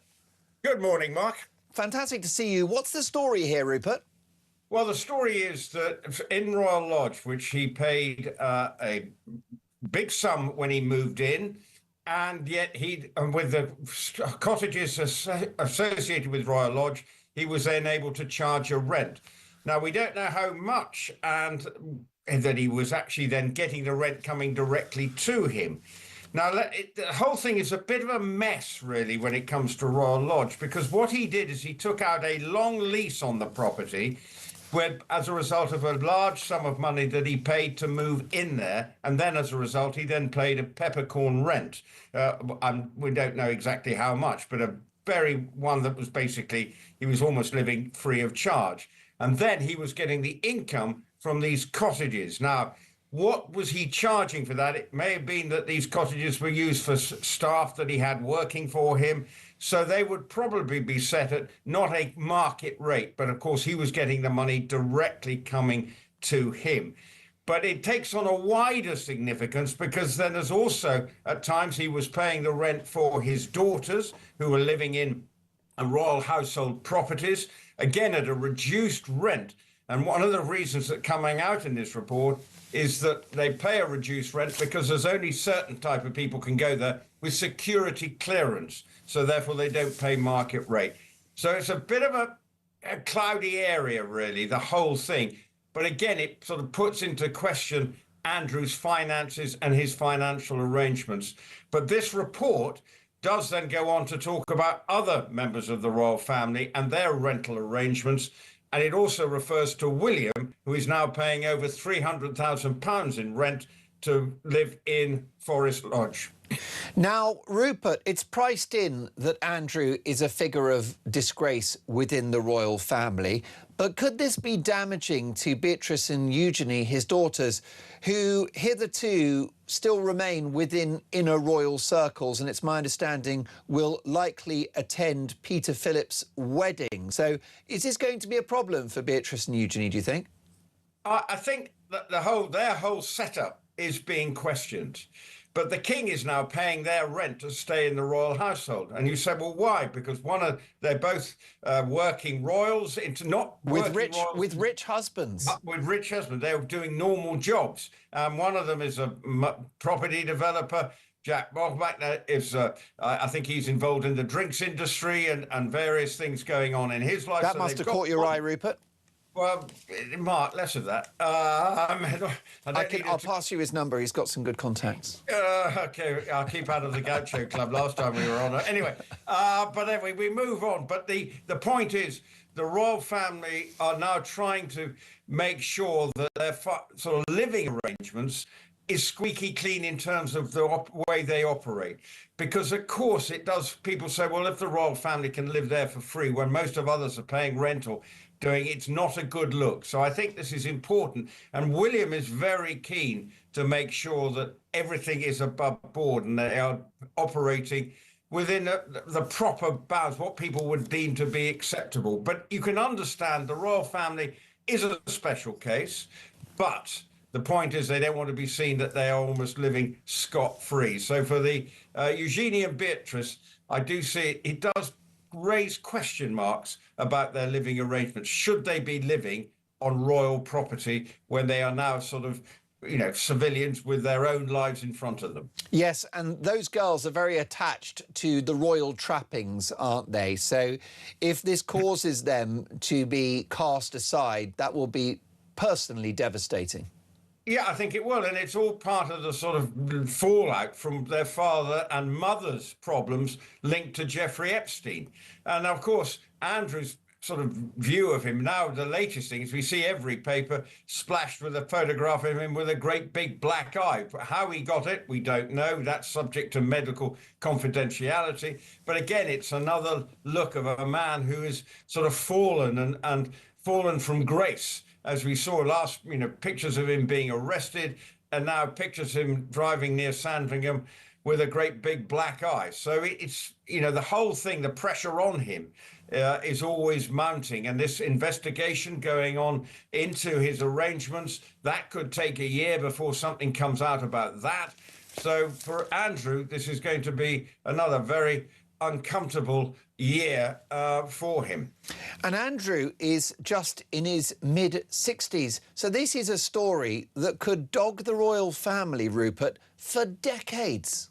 This is the problem. Every time they seem to be trying to do something good, and we've seen the Princess of Wales going to yesterday in Manchester, meeting people recovering from cancer and promoting charities are linked to cancer and trying to get on the front foot from a PR perspective. And the same applies to William and the King, who will be at the Derby, where I will be tomorrow, which is great for the racing to see him out and doing something that his mother was a must-do event. So they're trying to get the right sort of PR. But at all times, the Andrew hangs over the royal family like a big dark cloud. And that's the problem for the royal family. It won't go away. And because of what he did. And obviously there is the Harry factor as well. So these are the two big problems for the royal family from a PR standpoint that just won't go away and cause them problems. And Rupert, as an elite level journalist, I respect your discretion in regard to this injury to Andrew's face. That won't stop people speculating as to what on earth has happened. Absolutely, and I do not know what's happened. And it's subject, as you say, to medical confidentiality, but that is one heck of a shiner under any circumstances. So whatever happened, it must have been pretty nasty for him. So we don't know the circumstances, But again, it just further reflects that, you know, his life is not going as he would like it at the moment. Rupert, yeah, and I hear what you're saying. Do you have any sympathy for Andrew Mountbatten-Windsor, given that he's been found guilty of no crime? Here, one problem I have is around the Epstein saga, he does appear to be the low-hanging fruit. Right. And he's the easy person to... whatever he did, it clearly is not good. And I'm not defending him in any way at all. But he does seem to be the poster boy and the one that's easy to have a go at. And as you quite rightly say, he's always protested his innocence. And in this country, you're innocent until proven guilty. So this is the problem for him. So that's the only area of sympathy I have, in that I do feel that if we look in America, there does seem to be a lot of it being brushed under the carpet for whatever reason. So this is the problem. And Andrew, I think, is the sort of poster boy of it. And that's why an easy person to sort of say, here we go again, Andrew. And you know, maybe that's the only level of sympathy I have. Rupert, always a delight to have you on the programme. Good luck with the coverage of the Derby tomorrow, and I'll be looking out for your tips because Mrs Dolan wants a new frock. Don't. Mrs Dolan's not getting a new frock then, if you listen for my tip. The Go pressure's anywhere on. else. The pressure's on. Oh, God, the fragrant Mrs Dolan depends on Rupert Bell to get a new dress.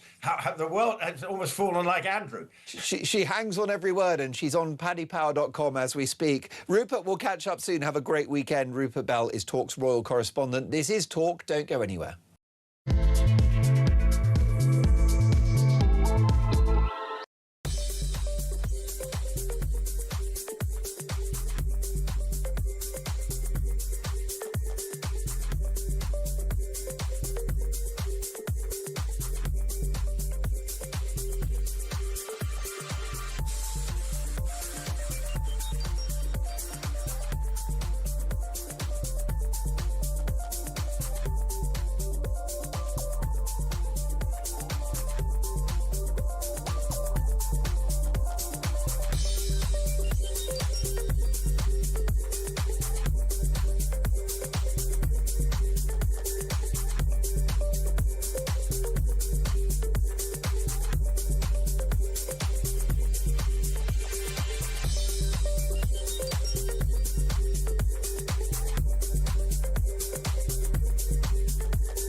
We've seen so many examples of two-tier policing when it comes to dealing with so many different issues. This is just yet another example that the police are being accused of. You look at the way they've dealt with the pro-Palestinian marches as opposed to the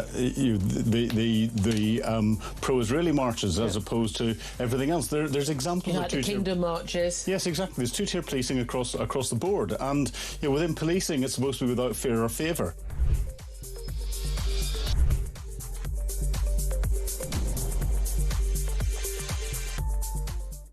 UK on DAB+, on your smart speaker, on your smart TV, and on your side. This is Talk. An extraordinary intervention by the White House in the wake of the tragic and horrific murder of Henry Novak. The Department of State, the State Department of the United States, effectively the White House, have issued the following statement in the last few hours. Ideological conditioning and two-tiered policing are glaring symptoms of civilizational decline. They must be rejected across the West. The United States sends our condolences to the family of Henry Novak and the people of the United Kingdom at this troubling time. Let's get reaction to this extraordinary intervention on the part of the White House with Harriet Cross, Conservative MP for Gordon and Buchan. Harriet, welcome to Talk Breakfast. Thank you for joining us. Well, this is feels unprecedented, doesn't it? Do you welcome this intervention from the White House? I think what we've seen in this last week, particularly across the UK and obviously internationally, there's been comments as well, is real concern about how policing in this country has allowed sort of racism to take precedent over other incidences. Yeah. So in this case, the poor case of Henry Novak, we saw that despite him saying he'd been stabbed, which he had been, racism and claims of racism took the precedent, and that is something that we cannot allow to continue. It can never be the case that someone's race or someone's comments that they have been racially abused takes precedent over someone who's been physically assaulted, in this case murdered.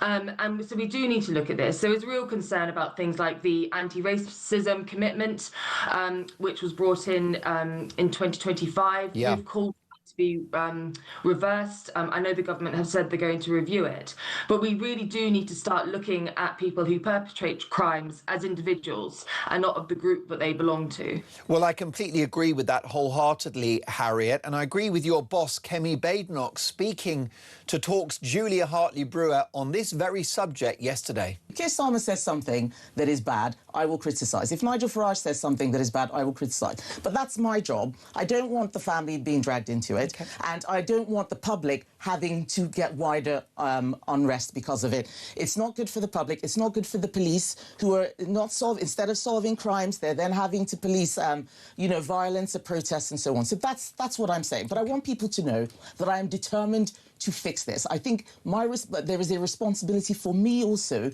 as a black woman in public life, probably the most senior black person in public life, to say that this is not something that black people want either. We want equal treatment under the law, not special treatment.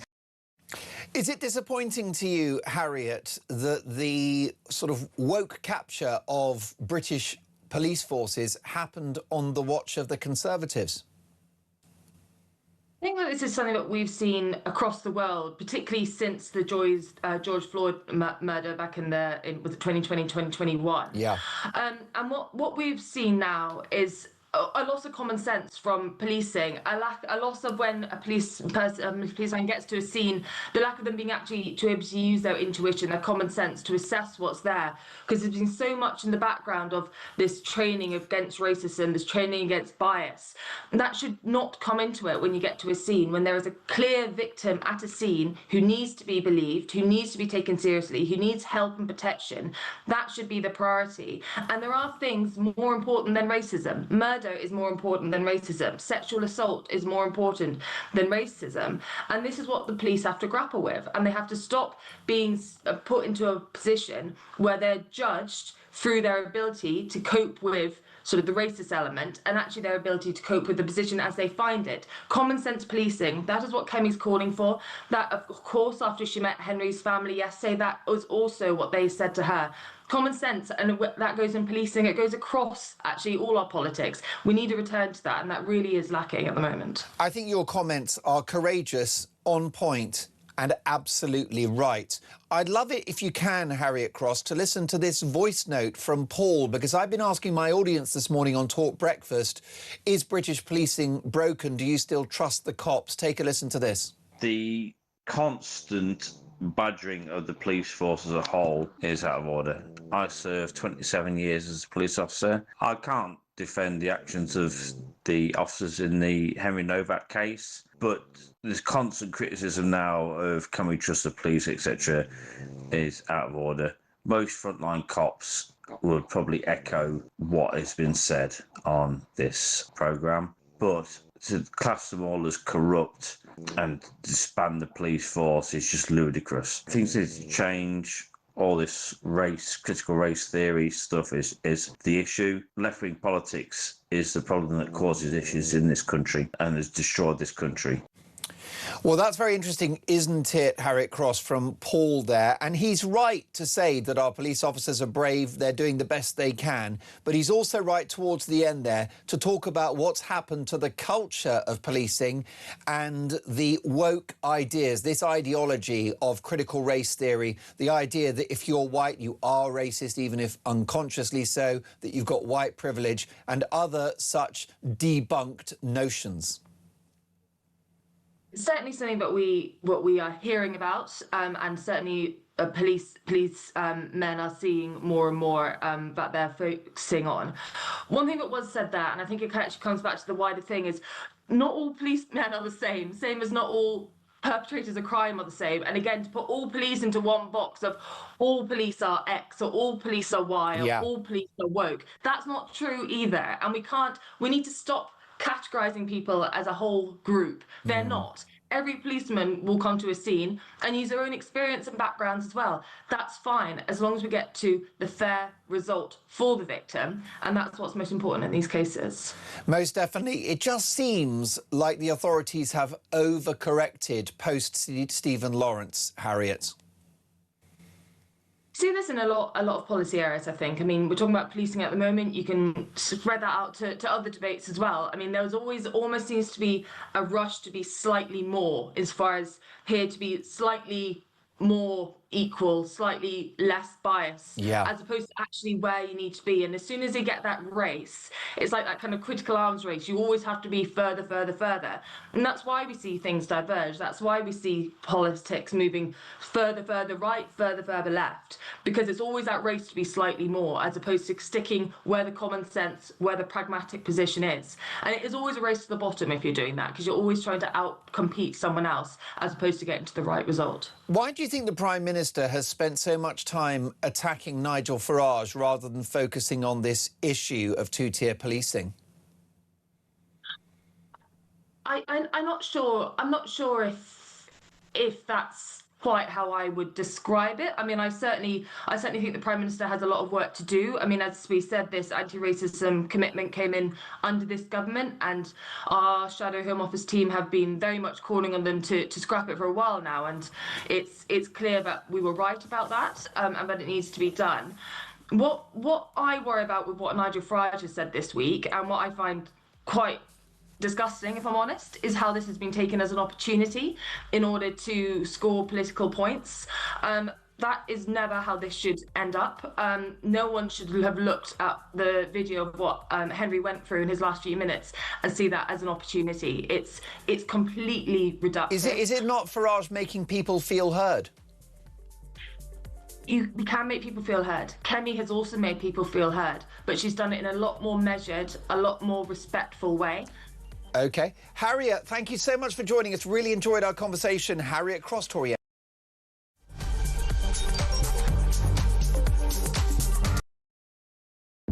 You know, you have to remember that Peter Murrell has been the chief executive of the SNP for nigh on a quarter of a century. He's been with Nicola Sturgeon since 2003. She said that she didn't have access to his personal records. They had separate bank accounts. So we can take, well, what you want from all of that. The list that you gave is unbelievable. 124,000 in a camper van, Fortnum and Mason's picnic hampers, a couple of lawnmowers, one for 3,000 quid, 3 Davic Savile umbrellas, £970. The list goes. A wine coaster. I needed to look up what a wine coaster was. 3,500 quid. So the list goes on. When you're talking about crimes as vicious as rape, serial murder, really depraved crimes, it's quite clear to me that the usual considerations around whether you should be lenient because of this context, whether or not there should be more room for rehabilitation in that context, just don't apply. From the simple commonsensical basis that if someone is capable of doing that, they're a threat to society. But this is the thing, I don't want to take that risk. If these kids genuinely, you know, and they are kids, everyone involved is a kid. I mean, this is absolute travesty. If they don't know that all of these things are wrong, then by definition, we need them off the street. Yeah. So there's now a label for children who skip school. You know, parents can't sort it out. In the old days, I used to think that skipping school was against the law.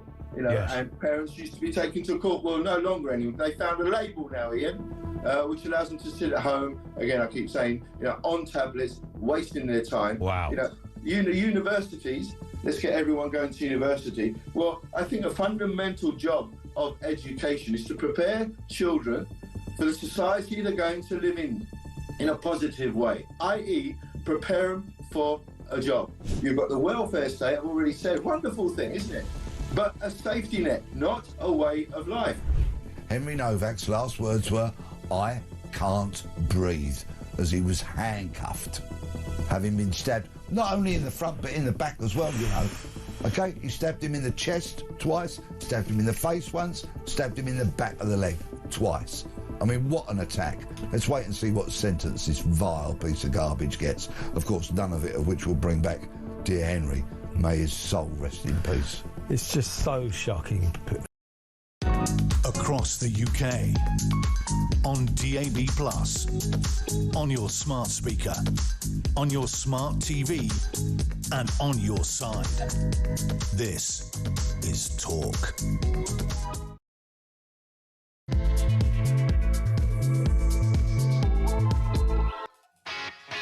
Top of the morning to you, 2 minutes past 8. This is Talk Breakfast.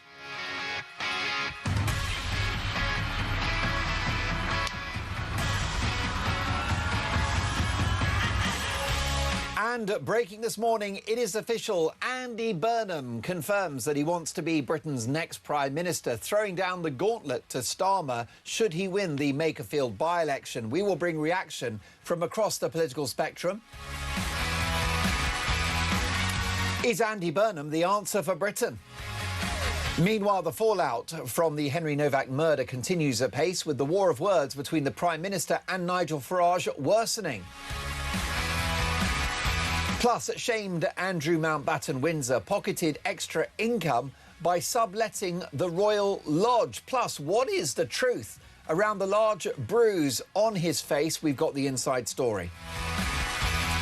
And my question to you this morning is a simple one. Following the horrific murder of Henry Novak and the police treatment of this young lad as he bled out of his own body, is British policing broken? Do you still trust the cops? My phone number is 0344 499 1000. Text the word TALK and your message to 87222, or leave us a voice note and let's talk. You can hear us on the radio, DAB+, in-app and online. You can also watch the show. Head to YouTube, search Talk and Up We Pop. Neha is directing our TV output and the brilliant Rory is taking your calls. Now, in an extraordinary intervention, the White House have stepped into the row following the policing scandal of Henry Novak. Here is what the State Department of the United States have said on X in the last few hours. Ideological conditioning and two-tiered policing are glaring symptoms of civilizational decline. They must be rejected across the West. The United States sends our condolences to the family of Henry Novak and the people of the United Kingdom at this troubling time. So there you have it, folks. The United States, the White House, the President are worried about two-tier policing in the UK, linking it to what they call civilizational decline. Let's get reaction from someone with a huge knowledge of criminal justice, former Home Office Minister and broadcaster now, Anne Widdecombe. Good morning, Anne. Good morning. What's your reaction to this intervention from the White House? Well, my first reaction was, for heaven's sake, please do mind your own business. Look at policing in the States. It's not a model that we would want to see here. But my second reaction is that this case has finally, I think, focused minds. Now, I listened to your interview with Harriet Cross, and I listened to what she had to say. But the fact is that Reform has been talking about equal treatment between men and women, black and white, whatever. Yes. For a very long time. I've done it myself from Reform conference platforms. All the evidence is there. This was not when we proposed an Equal Treatment Act this week. That was not some sudden knee-jerk reaction. That has been the product of a lot of thought. And we've heard nothing from Kemi about what she proposes to do. She's been very dignified about sympathising with the Novak family, as indeed have most politicians. But what she hasn't done is supply a solution. Farage has. And what do you make of remarks in relation to Nigel Farage from the Prime Minister that the Reform leader is stirring up division? No, he's not stirring up division. He's proposing solutions to a division that is already there. And he is the only one. He's the only one who has actually come out and said, this is something concrete we can do. We can actually put into law that people are equal. And that is really necessary when we have learned in recent days that police guidance is actually not to treat people equally and not to be colourblind. And that needs to be reversed, and it needs to not just to rely on whatever is going on in Hendon Police College. It actually needs to be given the force of law. And I'm very proud that we've come up with that. But as I say, this wasn't some sudden knee-jerk reaction. The evidence is all there that we have been saying this for the last 2 years. The message has been consistent. You're absolutely right, Anne. Although the tone has been ratcheted up, is Nigel Farage running scared, raising the temperature of the rhetoric because Makerfield isn't going well? No, absolutely not. And we shall know exactly how well Makerfield is going or not going on the night itself. He's not doing that. He was genuinely angry, as I think all of us were, about what happened with Henry Novak. And he has, as I say, been sensible enough to propose actual solutions. And when we talk about Makerfield, you know, it's worth pointing out that now that Andy Burnham has confirmed that he's going to stand for the Labour leadership, he's actually confirmed that he's using the people of Makerfield for his own ambitions. He's confirmed that. The instant he said he was going for the Labour leadership, not only has it produced more chaos in government, because there'll be complete uncertainty now. Starmer will have no authority at all if Burnham happens to get in. And even in the short time before we know whether he'll get in or not, you know, there will be more chaos in government because no Prime Minister can function unless he has a solid long-term authority. And let's take a call if we can, because feelings are running high across the country. Derek is in Manchester. Good morning, Derek. Is British policing... How are you, sir? Is British policing broken? It's broken. It's broken beyond fixing. The whole system's broken, not just policing. The whole system, politics, local government, the whole system is absolutely broken. And the reason it's broken is because instead of doing the obvious, which was bringing old-time policemen in and promoting them as per, you know, how good they were. Yeah, merit. What we've done, we brought in educated idiots from university who have just finished their indoctrination, and it's the same as politics. You've got politicians, they've never done anything in their life apart from been to school. Yeah. Derek, thank you for that. Anne Widdecombe, your reaction to what Derek's had to say there? Well, I think there is some merit in the argument that we do need coppers who learn on the beat and who learn by functioning in community. Whereas, in fact, in recent years, well, not even recent years, the last couple of decades, the police has moved heavily towards graduate recruitment and career ladders. And I think, so there is some merit in that. But equally, oh, by the way, I did a lot more before entering politics and just go to school, just make that point. But equally, we've got here something much bigger. We think back, for example, to the Brixton race riots. And the reaction the answer to that was that people said, we've got to understand why that community feels so alienated.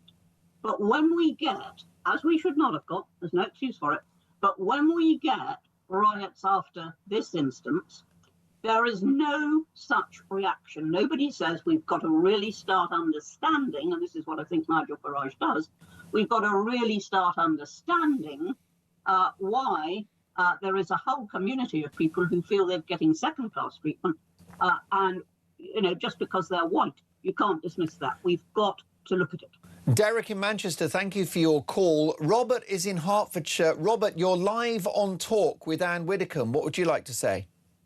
Well, what I'd like to say is, as far as the Westminster blob and the left-wing backbenchers, everything is going according to plan. They want division. This is what they want. Then it gives them a chance to step up even more iron-fisted. Until we get rid of the Westminster blob and do away with this socialism, which doesn't work because it's corrupt, and it means a change of government, and it means a quick change of government. You know, this is all part of the Marxist plan: divide and conquer, divide and conquer. It's dark days. I feel that the Islam already, interfered with the result of the Manchester airport too, because I know I can't prove it, but bet your life, the defence lawyer, I think I've discussed this before, has insisted that half the jury are Muslim. And what's going to happen is going to get worse when they bring the blasphemy law out. You know, things need to change, and they're not going to change. They're going to get actually worse, much, much worse. Robert, stay with us. Anne Widdecombe, Robert's right that this left-wing ideology, so-called woke, has infiltrated all of our public institutions, hasn't it? You've got the NHS talking about chest feeders and birthing humans. You've got a Home Office that has facilitated an open borders policy. The list goes on. You could argue that there's something kind of leftist about net zero. This goes beyond policing, doesn't it? Oh, of course it goes beyond policing. I mean, it's permeated the whole of society, and it's been doing it for years. It's not just the product of this Labour government, past Tory governments, you know, past Labour governments. Which is why you left, Anne. You called it. You told me 5 years ago on this network that the Tories were institutionally woke. Well, they are. They are absolutely institutionally woke because it has been the politically correct thing to be. And nobody, as I say, actually stands back and asks the question, you know, how is this impacting on the different groups within Britain?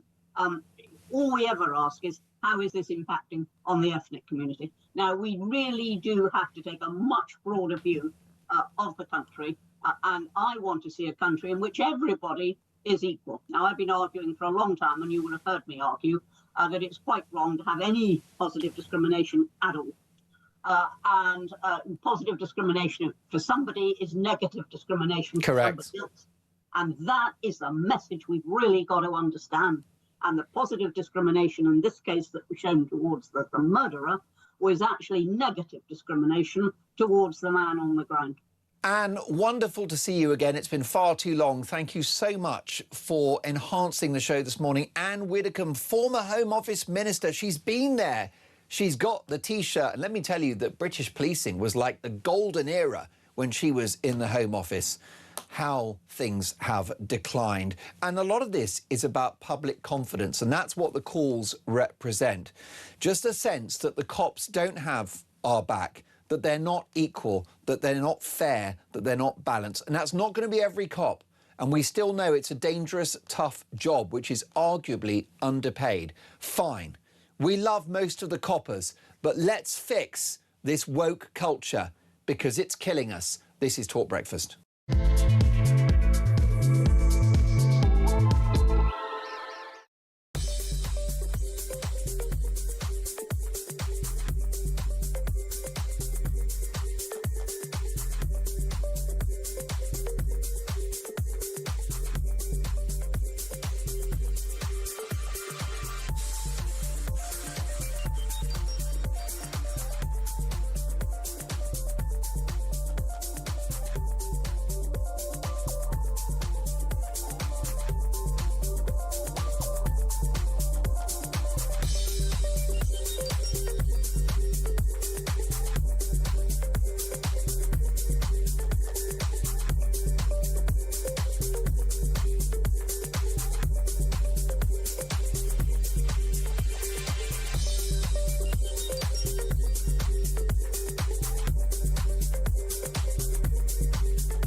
The House of Commons and the House of Lords held a minute's silence for George Floyd. I'm asking all politicians to go to the Speaker because I think we should hold a minute's silence for Henry Novak. Do you agree?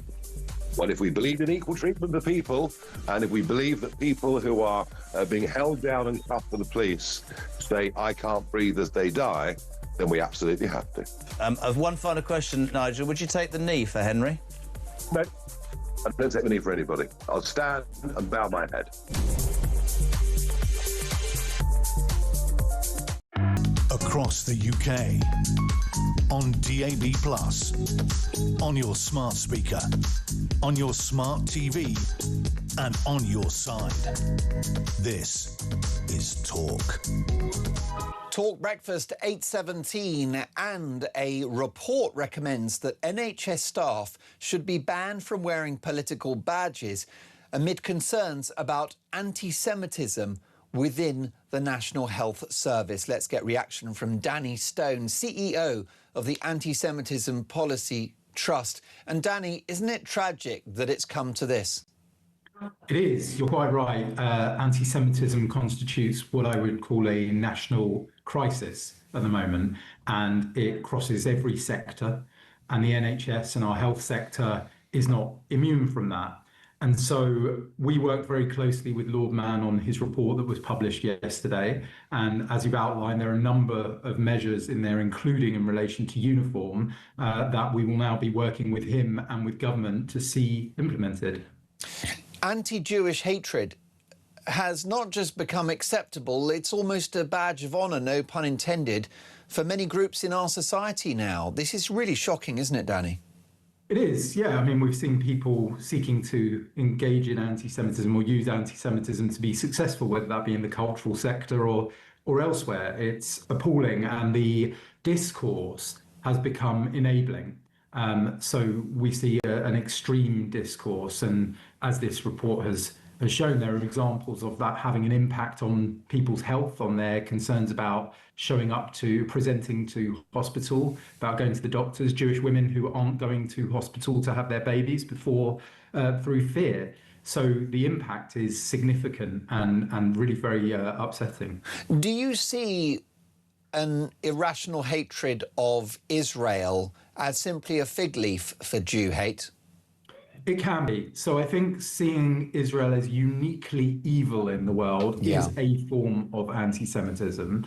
And some of what John has looked at in the report is the way in which that has played out in our health service. I think the point being that no Jewish person should have to express their view. I shouldn't have to, you know, as a Jewish man, say what my views are on Israel in order to be deemed kind of good or bad.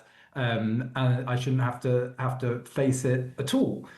It should be irrelevant. And in our health service, I expect to be treated like every other Brit on the basis of the condition that I have or the issue that I have, not by someone who is expressing their political views in a place where I'm very vulnerable. Most definitely. And this is the public sector. It's completely unacceptable that British Jewish people should feel unsafe in a hospital or at a GP surgery. Absolutely, and that's what John Mann was saying yesterday. He pointed to an example that had been given to him of a Jewish man, I think a staff member, who had had bacon smeared on their locker in the workplace, and this was not somewhere where there was a large Jewish community, so this was someone who was suffering in silence, essentially, hadn't reported it. And that's just one of numerous examples that were fed into Lord Mann and his review. And it goes to show that this is a systemic problem. So the recommendations that Lord Mann has presented seek to address that by systemically addressing the problem, ensuring managers are well trained, reporting systems work, and that the NHS is capable of addressing this issue in its midst. And yesterday we saw evidence, Danny, that a quarter of young people, I think it is, consider the actions of Hamas on October the 7th to be justified in some way. Let's remind ourselves that October the 7th was the single worst attack on Jewish people since the Holocaust. Quite right. I mean, we generally speaking have a problem in and around young people and their perceptions and understanding of anti-Semitism. There is, whether you look at the academic research, you can look at some of the engagement on social media and some of the research that we've produced about algorithmic prompts and what that's doing to draw children into anti-Semitism. We know that there is a growing acceptability of anti-Semitism for that younger demographic. So it's going to take quite a lot of work. There's a review at present on anti-Semitism in schools that the government will be publishing, or the reviewer will be publishing in due course, and the government will respond to. But it's going to take every sector, whether it be education or health or culture and others, to act and to stamp this anti-Semitism out. And Danny, can you enlighten us as to why anti-Semitism is in fact a problem for all of us? Well, anti-Semitism, it's a stress test for democracy. So when politics is unstable, when economies are unstable, people feel uncertain and concerned, and they look to conspiracism for comfort. And anti-Semitism is one of the oldest conspiracy theories. So it's if something's wrong, we need to find someone to blame. And often behind that is the idea that it's Jews that are to blame. So if there is rising anti-Semitism, it's an indicator. It's telling us that there's something wrong in society and we urgently need to get a grip on it. And these radical groups that we've seen at the so-called peace marches, who have flags and banners that say things like "from the river to the sea," which involves making Israel disappear, which, by the way, sounds like a genocide to me. And when they have globalised the Intifada on a placard, which means bombs in supermarkets and on public transport, these are most certainly not the good people, and yet there are those waving those placards that consider themselves virtuous. Yeah, I mean, these marches specifically, we have seen anti-Semitism on them repeatedly, and the police gave assurances that they were going to change the approach. And to some degree, they have. And I've been engaged in some of those conversations with the police. So holding a placard saying "globalise the Intifada" is not acceptable, you know, and then people who are standing next to those holding such placards don't get to recuse themselves when the Intifada is globalised. So when Jews are stabbed in the street, that is a globalising of the Intifada. When people are attacked at Eden Park Synagogue and killed, that is a globalising of the Intifada. So I would strongly recommend anyone who is on a march and sees anything like that to report it to the police, to distance themselves from it, and perhaps to complain to the organisers, who still have done barely anything to address any of this on the march. And just briefly, Danny, I could offer you a shorthand, which is that if you hate Jews, then you hate Britain and you hate the West. I mean, I think there's something in that. You know, Jews are an integral part of British society. It's British Jews. That's what we are. And Israel is the only democracy in the Middle East that has an annual Pride ceremony. Well, yeah, and to be clear, you know, people can criticise Israel to their heart's content. What I'm looking for is, how would you criticise any other country? Is it the same? Because if you're singling Israel out as uniquely evil in the world, I think that's an anti-Semitic framing. So yeah, you know, Jews are British. The British Jews are as British as anyone else, and an attack on British Jews, anti-Semitism, is an attack on all of us and our democracy. Most definitely, and not for the first time in history, Danny, Jewish people are proving to be the canary in the coal mine. More power to you with the important work you do at the Anti-Semitism Policy Trust. My thanks to Danny Stone. More to come. Is British policing broken? This is Talk Breakfast.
Across the UK, on DAB+, on your smart speaker, on your smart TV, and on your side.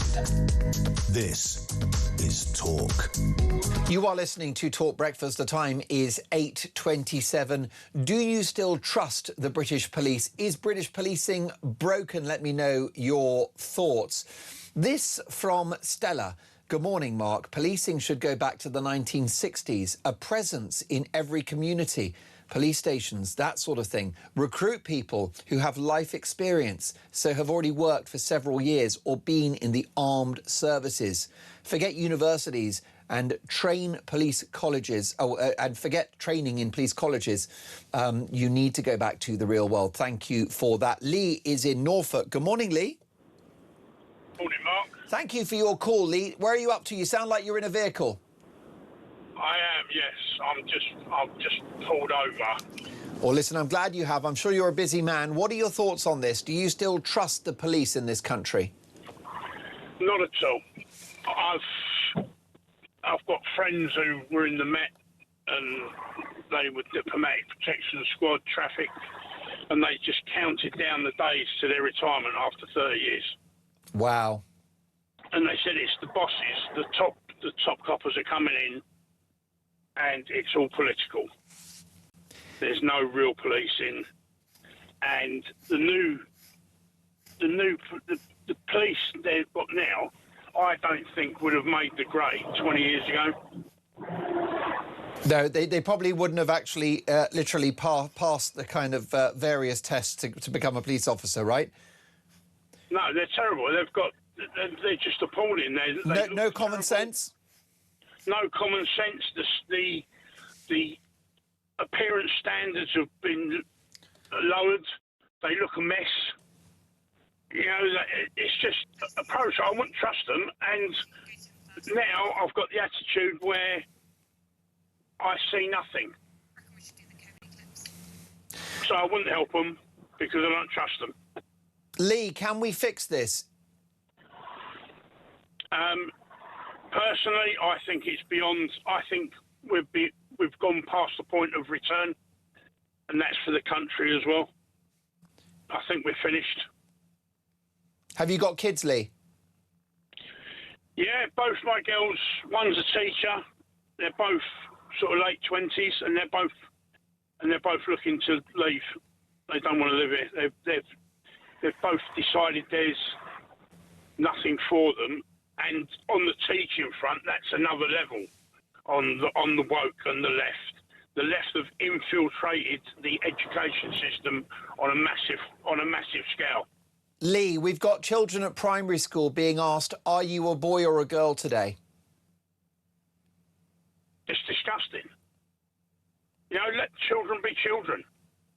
You know, they're children at the end of the day. You know, it's the innocence and what they... Just let them be children and grow up and enjoy life. Lee, you and I are stuck here, aren't we? How does it make you feel that your girls want to go? Yeah, it's very sad, isn't it, that they see no future in a once great country. May I ask how old you are, Lee? I'm 61. So we're not a million miles apart, just around a decade. Do you remember the United Kingdom in the 80s and early 90s? Oh, yeah, what a fantastic time. I mean, the 70s were very grim politically, and the state of the country financially, again, I think it echoes where we are now. But there was spirit and people hadn't given up, which I think people have now. Lee, you put it so well.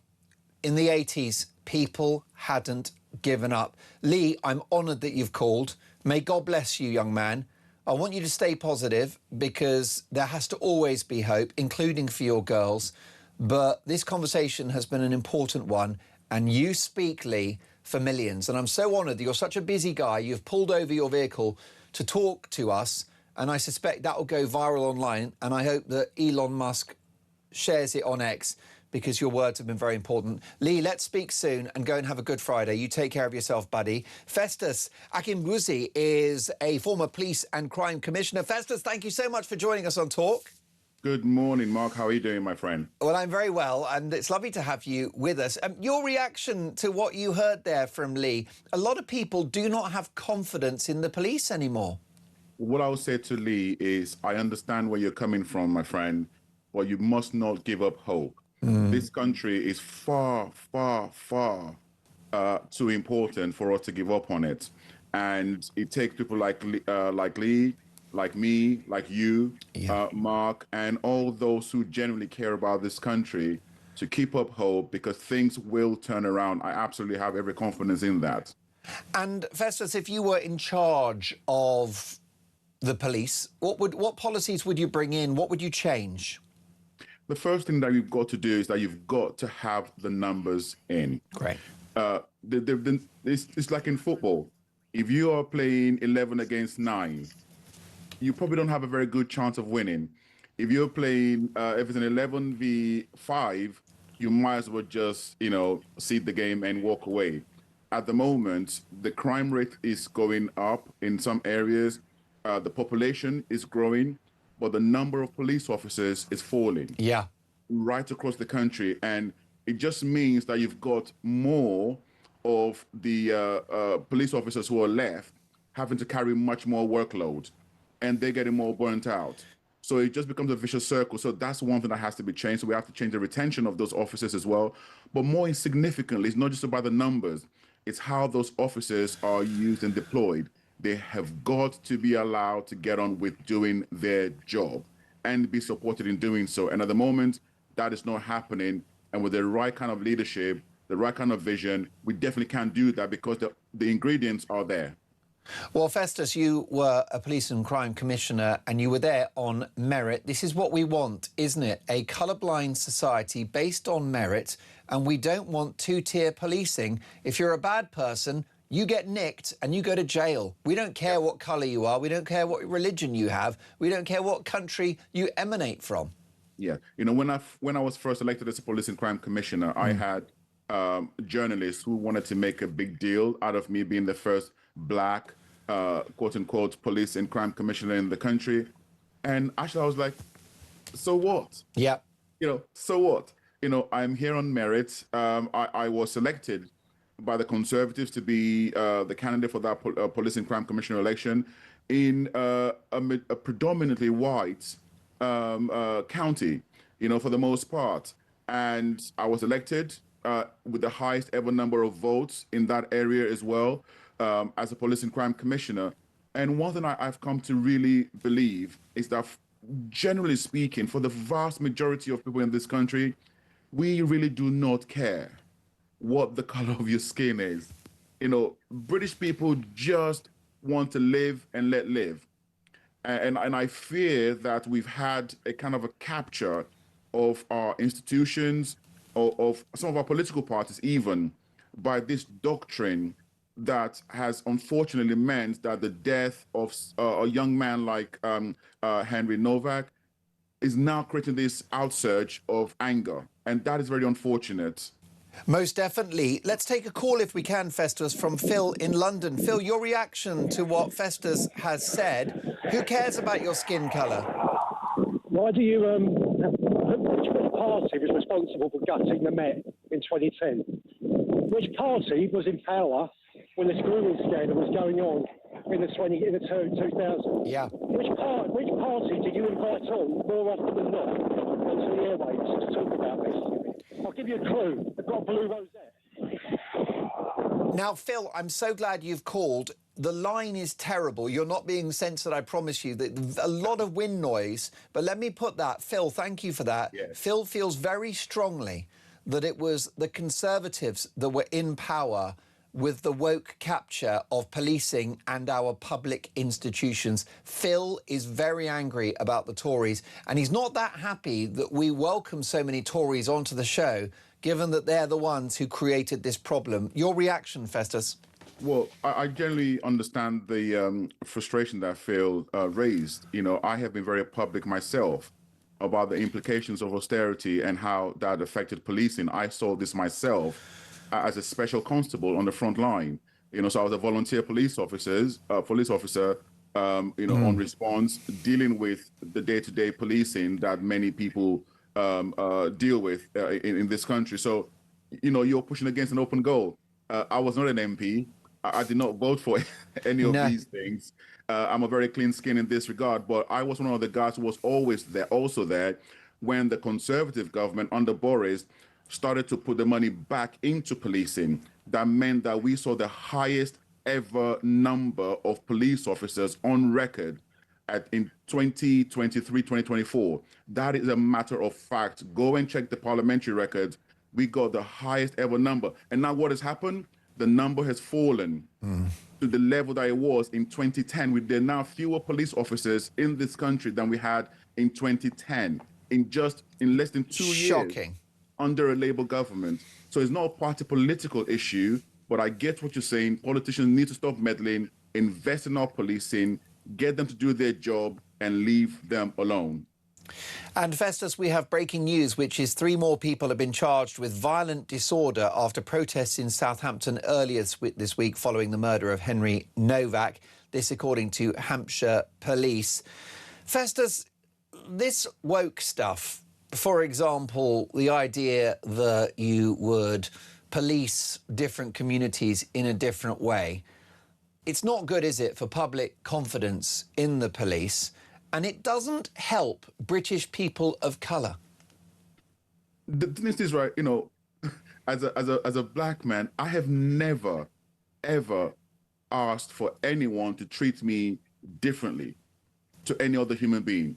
Treat me on merit, treat me with respect, dignity, and professionalism. That is it. I do not understand where this intent on calling for treating people differently comes from. Well, I can imagine where it comes from, but the fact that the majority of us do not want it because it actually doesn't help us. Because if you then achieve anything, you're going to get people saying, well, you're only there because of the color of your skin or because of X, Y, Z. We don't want it. We've not asked for it. There's a small number of people who might be clamoring for this, but the vast majority of us do not want it.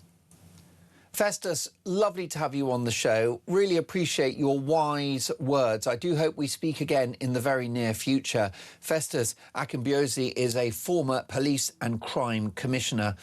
What an interesting and important interview that was.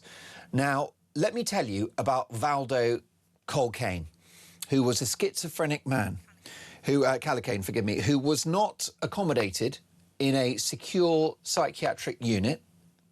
Valdo Callicane not locked up because black people were overrepresented in that sort of setting. Well, he went on to kill 3 people, including Barnaby Webber. Well, Barnaby's mother, Emma, joins us next.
I'm angry, Julia. The family are angry. Everybody who has seen that video or even heard the story understandably will be angry. But the job of politicians is not to tell people, go out and be angry. People have a right to protest. I think that actually people coming out and showing solidarity with the family, showing they're upset about it, sends a signal to political leaders. What it shouldn't be is us whipping up people's rage.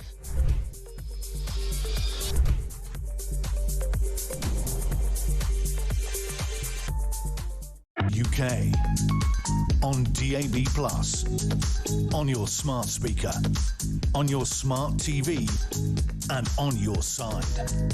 This is Talk. Let me tell you about two-tier policing, two-tier justice, and a two-tier NHS. Valdo Calacane had serious mental health issues, was a danger to the public, and he was not locked up in a psychiatric institution because of the overrepresentation of black men in such a setting. What was the consequence of this woke box ticking? 3 people murdered, including Grace O'Malley, Kumar, Lee Coates, and Barnaby Webber. Well, Barnaby's mother, Emma Webber, joins me now. Good morning, Emma. Morning, Mark. Hi, how are you? I'm very well, and I'm very grateful that you've joined us. This is a horrific tragedy, and I can only, on behalf of my viewers and listeners, convey my heartfelt sorrow and prayers for the memory of your amazing son. Before we start, can you, if it's not too painful, can you tell me about Barnaby, the lad that you raised and brought into the world? What kind of boy was he? Yeah, great kid. He was 19. He didn't even get to 20. And his younger brother, Charlie's going to be 19 this September, and that's so hard. But he was, Barney was, everything we'd want your child to be. But he could be challenging. He could be contradictory, probably like me. But he had this innate kindness, and he was a good person, and if he liked you, he liked you, and he didn't care what your background was, what you looked like, how good or bad you were or something. And he was just, he was just turning that corner into adulthood, and he was genuinely really good company. And can't believe it's 3 years ago. Seems a long time to many people, but not to us, sadly. What did he like doing? What was he into? Yeah, his passion was cricket, and he absolutely adored it. And he was only in Nottingham that week because he had gone back, because he had finished his first year at uni. He'd gone back to play cricket for the uni team that he was really proud to be in. And he was grabbing the last couple of games and looking forward to the following Wednesday night, which is their big end of year do. And then he was planning to drive home. He said to me, I'm going to drive home on the Friday, Mum, because I'll still be too hungover on the Thursday. And Barnaby should still be with us. And he's not, because somebody that was a danger to the public was not dealt with by the authorities. Yeah, and it isn't just one missed opportunity. It's an absolutely shameful, catastrophic level of failure across every single agency in Nottingham to prevent the monster, Valdo Calacane, actions, because he was left unmanaged, untreated and unchecked out in society, and Barney Grace and Ian paid the ultimate price for him. And ultimately, Valdo Calacane was not dealt with because of his skin colour, which is why this ideology is so dangerous. I think it's really important because the inquiry that we're just coming to the end of today, we've had 5 months nearly of evidence, and what has been a repeated theme, and what's clear, and especially with other things like Southport and what happened with Henry Noack, is that the fear and the stigma is preventing professionals to do their jobs, and they're allowing targets and objectives to override doing the right thing. So the very first time that Calacane had interactions with the police was when he was violently attacking and assaulting fellow neighbours in flats he was living in. He was taken into custody, mental health assessment was done, and actually it was we saw evidence. It's too many black men being detained. So he was released. And then within hours, he went back to the same flats, ended up with a woman, a young student, female student, fleeing for her life. She broke her back so badly. She has life-changing injuries. And that's been a theme throughout. So it isn't just purely because he's black or because of his age or his background, but it's constantly played a theme throughout. And it's that dirty question that no one wants to ask. And I think that's so wrong. Well, you're right to mention Axel Ruda-Cabana. There are parallels there. This is someone that was flagged by his former head teacher as being a dangerous threat. Yeah. And she was accused of effectively racially profiling Ruda-Cabana with the implication, well, this is another black boy with a knife. He went on to murder 3 little girls at a Taylor Swift-themed dance class. The list goes on, doesn't it? The Manchester Arena bomber Salman Abedi, the security guard doesn't step in. He's curious as to why a man of that appearance with a large backpack is at a girly pop concert. He doesn't. 20 dead. There are too many examples. The grooming gangs, of course, may be the largest scale example. You gave a great interview to The Telegraph, and it's still on their website, actually. And you've asked a question, why was my son's killing in the Nottingham attack not treated as racist? What were your thoughts on that one? Yeah, I do fear that headline might be a bit misleading, because what I want to make clear is I don't hold any interest in racial colour or background. What I want is to understand if the prevalence of people who are mentally unwell, who are carrying out these kind of heinous crimes, if it is a recognised group, or there's a recognised condition or socioeconomic background, that has to be addressed. And I think the question I've always asked is, and I know it's really unpalatable for politicians to say, but Valdo Calacane was a 32-year-old black man living in, an immigrant, but with British national status, living in Nottingham, which is a city that is roughly 50-50 in its ethnic split. Yeah. And he murdered 3 white people and tried to murder 3 further white people. And not once in any part of the conversation or reporting was there any racial profiling or even the question raised. I would put the question back of what if it had been another way around? What if it had been a white person in that van?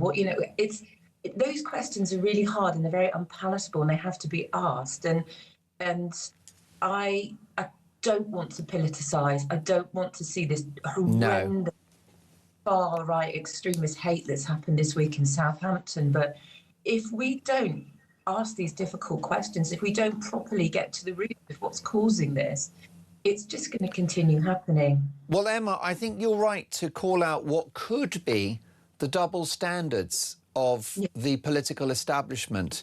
That we had George Floyd. It's tragic, of course, that he died whilst being dealt with by police officers. He had no right to die. And that was a moment. And we were told at that time to be angry and there must be change. Then we have Henry Novak and we're told, don't be angry, nothing to see here, shut up and be quiet. And that's the problem you've got, isn't it? And you mentioned the race card. And there are constituencies politically who would have leveraged what happened to Barnaby if the perpetrator was white and had only targeted black people. Well, it was the opposite of that, and yet no such conversation, and that's the point you're making. Yeah, my point is that no conversation was had, and I do think that that's because there seems to be this fear to do it, and it really worries me, because what we're seeing is hate against communities that, by the large, are completely peaceably, law-abiding citizens, like the Sikh community, for example. And the day after this happened in Nottingham, we had our family liaison officers, and we had this vigil at the City Hall, of which there were tens of thousands of people. And one of the police officers said to me this morning, Emma, there's been lots of reports of racial attacks because the news was released that the murderer was a black man, and that actually filled me with hate, because what that does, it gives permission for people that want to hate to do the wrong thing, rather than what should be done being done and the questions asked. And so I think I even said on that day, hold no hate for race, sexuality, background, culture, but where there are significant factors at play, then we must address them. And I think what's happening more and more here is that we're a passive reactive state in this country. Golders Green is an example where somebody who had a huge history of mental health crimes and violent background wasn't able to be out on the streets. He was extreme in his views. And did he choose the Jewish community, or did he have deep-held anti-Semitic beliefs? I don't know. But what happened on the back of that, Mike, that really concerned me was that the politicians, the loud voices, were standing in solidarity with the Jewish community, which is quite right when they've been attacked. But actually, the question is, why was this man out on the streets anyway? Why is it not being treated? Why was he allowed to be there? Most definitely, and a governing party that perhaps hasn't done enough to speak out against anti-Semitism, which creates an environment where Golders Green is more likely to happen. Emma, let's take a listen to the leader of the opposition, Kemi Badenoch, speaking to Julia Hartley-Brewer on this network yesterday. If Keir Starmer says something that is bad, I will criticise. If Nigel Farage says something that is bad, I will criticise. But that's my job. I don't want the family being dragged into it, and I don't want the public having to get wider unrest because of it. It's not good for the public. It's not good for the police, who are not instead of solving crimes, they're then having to police, violence or protests and so on. So that's what I'm saying. But I want people to know that I am determined to fix this. I think my responsibility for me also as a black woman in public life, probably the most senior black person in public life, to say that this is not something that black people want either. We want equal treatment under the law, not special treatment. Emma, briefly, if you can, you must feel the same way. She speaks powerfully. I think she probably speaks better than me, but then she's a politician and she's trained. But everything Kemi said there, yes, most definitely. But I do fear the edge of politics coming into all of this, because it has to be, doesn't it, from their perspective? It's very, very tough. Emma, how are you doing? How is Charlie doing? How are you all doing? Yeah, thanks for asking about Charlie. He's, like I say, he's 19 in September. He's 2/3 of the way through his A-levels. He's got 2 more next week, and then he is, in his words, free. So he's...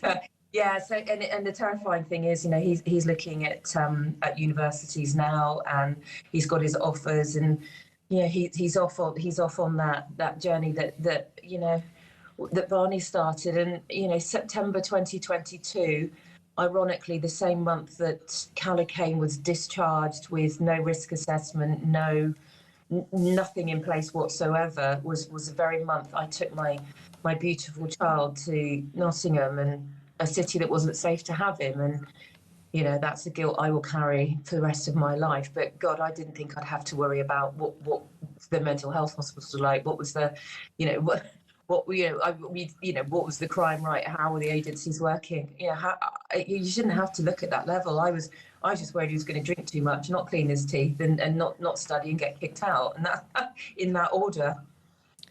Emma, you're an amazing mum and you're an amazing person, and I want to thank you for everything that you're doing. I think you're honouring Barnaby with this important conversation, and all power to Charlie for a wonderful university experience and a rich life. We all know that's what his brother would want, and I want to thank you so much for joining us. May God bless you, Emma, and the whole family, and I hope we speak again soon. You are listening to Talk Breakfast. We'll have a little bit of a gear change now, and we're going to discuss the sport. 90 minutes in 90 seconds. And, well, the World Cup is on its way, which we're all looking forward to. So let's go, Sporty, in the company of Josh Hall, who is an Arsenal reporter and a good friend of the show. Josh, have you come down from the high of Arsenal's victory in the winning the championship, becoming the Premier League champions? Yeah, I think just about. I think losing the Champions League final brought everyone back down to earth pretty quickly. But there's still plenty of celebrations. Well, no, that's it. And any come down from the Champions League final, or are we just thinking put that down to experience?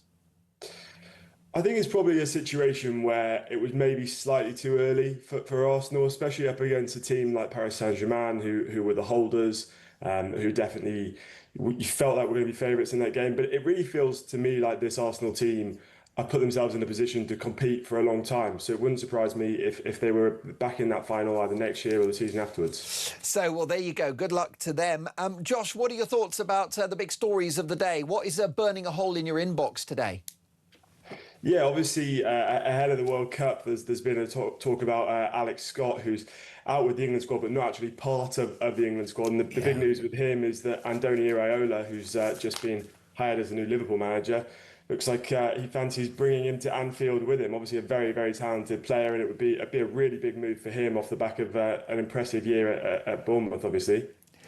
Well, most definitely. And what is the mood music around England's chances for the World Cup this year, Josh?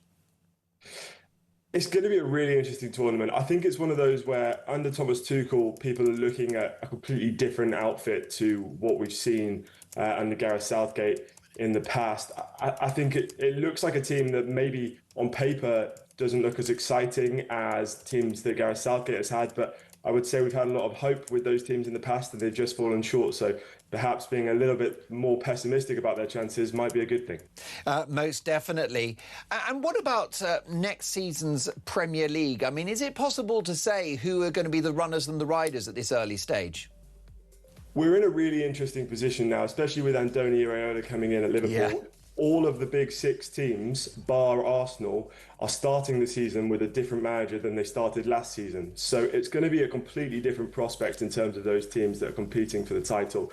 I personally would have Arsenal as favourites in this early stage, just given that they've got Mikel Arteta in pace, they've got that monkey off their back, but it's going to be a really interesting campaign as always. Of course, the great hope is that my team, Tottenham, can stay up again, because that looks to be our trophy these days. Josh, lovely to see you. We'll catch up soon. This is Talk Breakfast.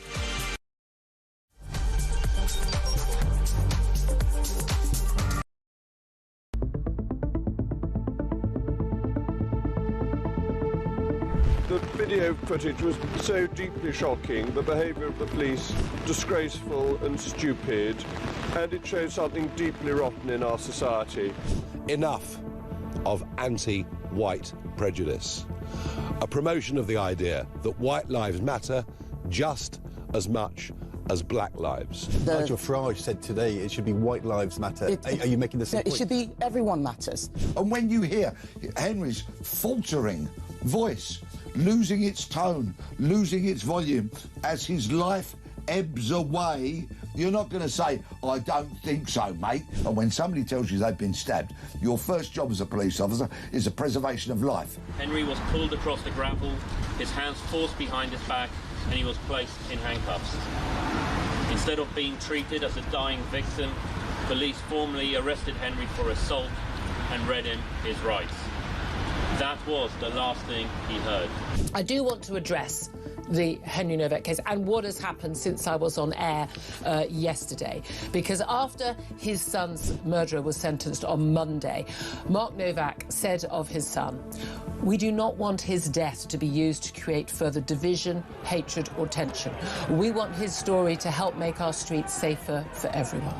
Since then, Nigel Farage, the Tories and pretty much everyone else, people like me, we're all being accused of stoking that very division, hatred and tension that Mark Novak talked about. If the public lose trust in being treated fairly by the police, can he take some action, end this divisive practice of two-tier policing and make sure that all British citizens are treated the same? Mr. Speaker, I don't believe there's two-tier policing in this country. His response has been to appeal for rage. Rage. That's his response to a father who's lost his son and asked for that not to happen. Exploiting this tragedy to create grievance and division would be wrong in any circumstances, but to do it when the family are expressly saying, please don't, is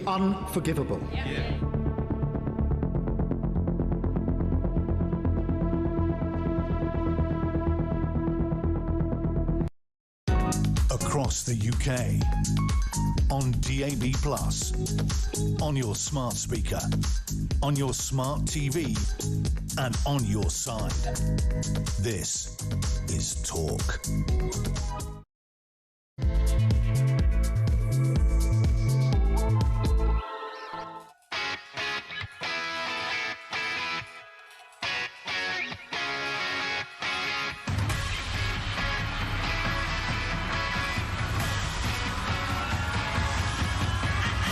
Well, a very good morning. It is 3 minutes past 9. This is Talk Breakfast. Mark Dolan with you until 10 a.m. Of course, I'm back tomorrow and Sunday as well.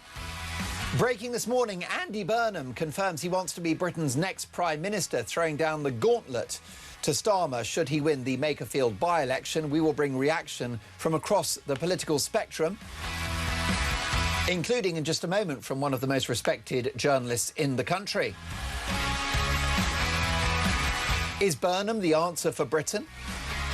Meanwhile, the fallout from the Henry Novak murder continues apace, with the war of words between the Prime Minister and Nigel Farage worsening. Plus, a shamed Andrew Mountbatten-Windsor pocketed extra income by subletting the Royal Lodge. And what is the truth around the large bruise on his face? We've got the inside story. And my question to you this morning is a simple one. Is British policing broken? Do you still trust the cops? Do you have confidence in our police officers? 0344 499 1000. Text the word TALK and your message to 87222. Leave us a voice note and, as the saying goes, let's talk. You can hear us on the radio, DAB+, in-app and online. You can also watch the show. Head to YouTube, search Talk and up we pop. Lots to get through, folks. It's all about your opinions. Do you still trust your police officers? Do you still have faith in British policing? Is British policing broken? All of that to come. First, Dolan's dispatch.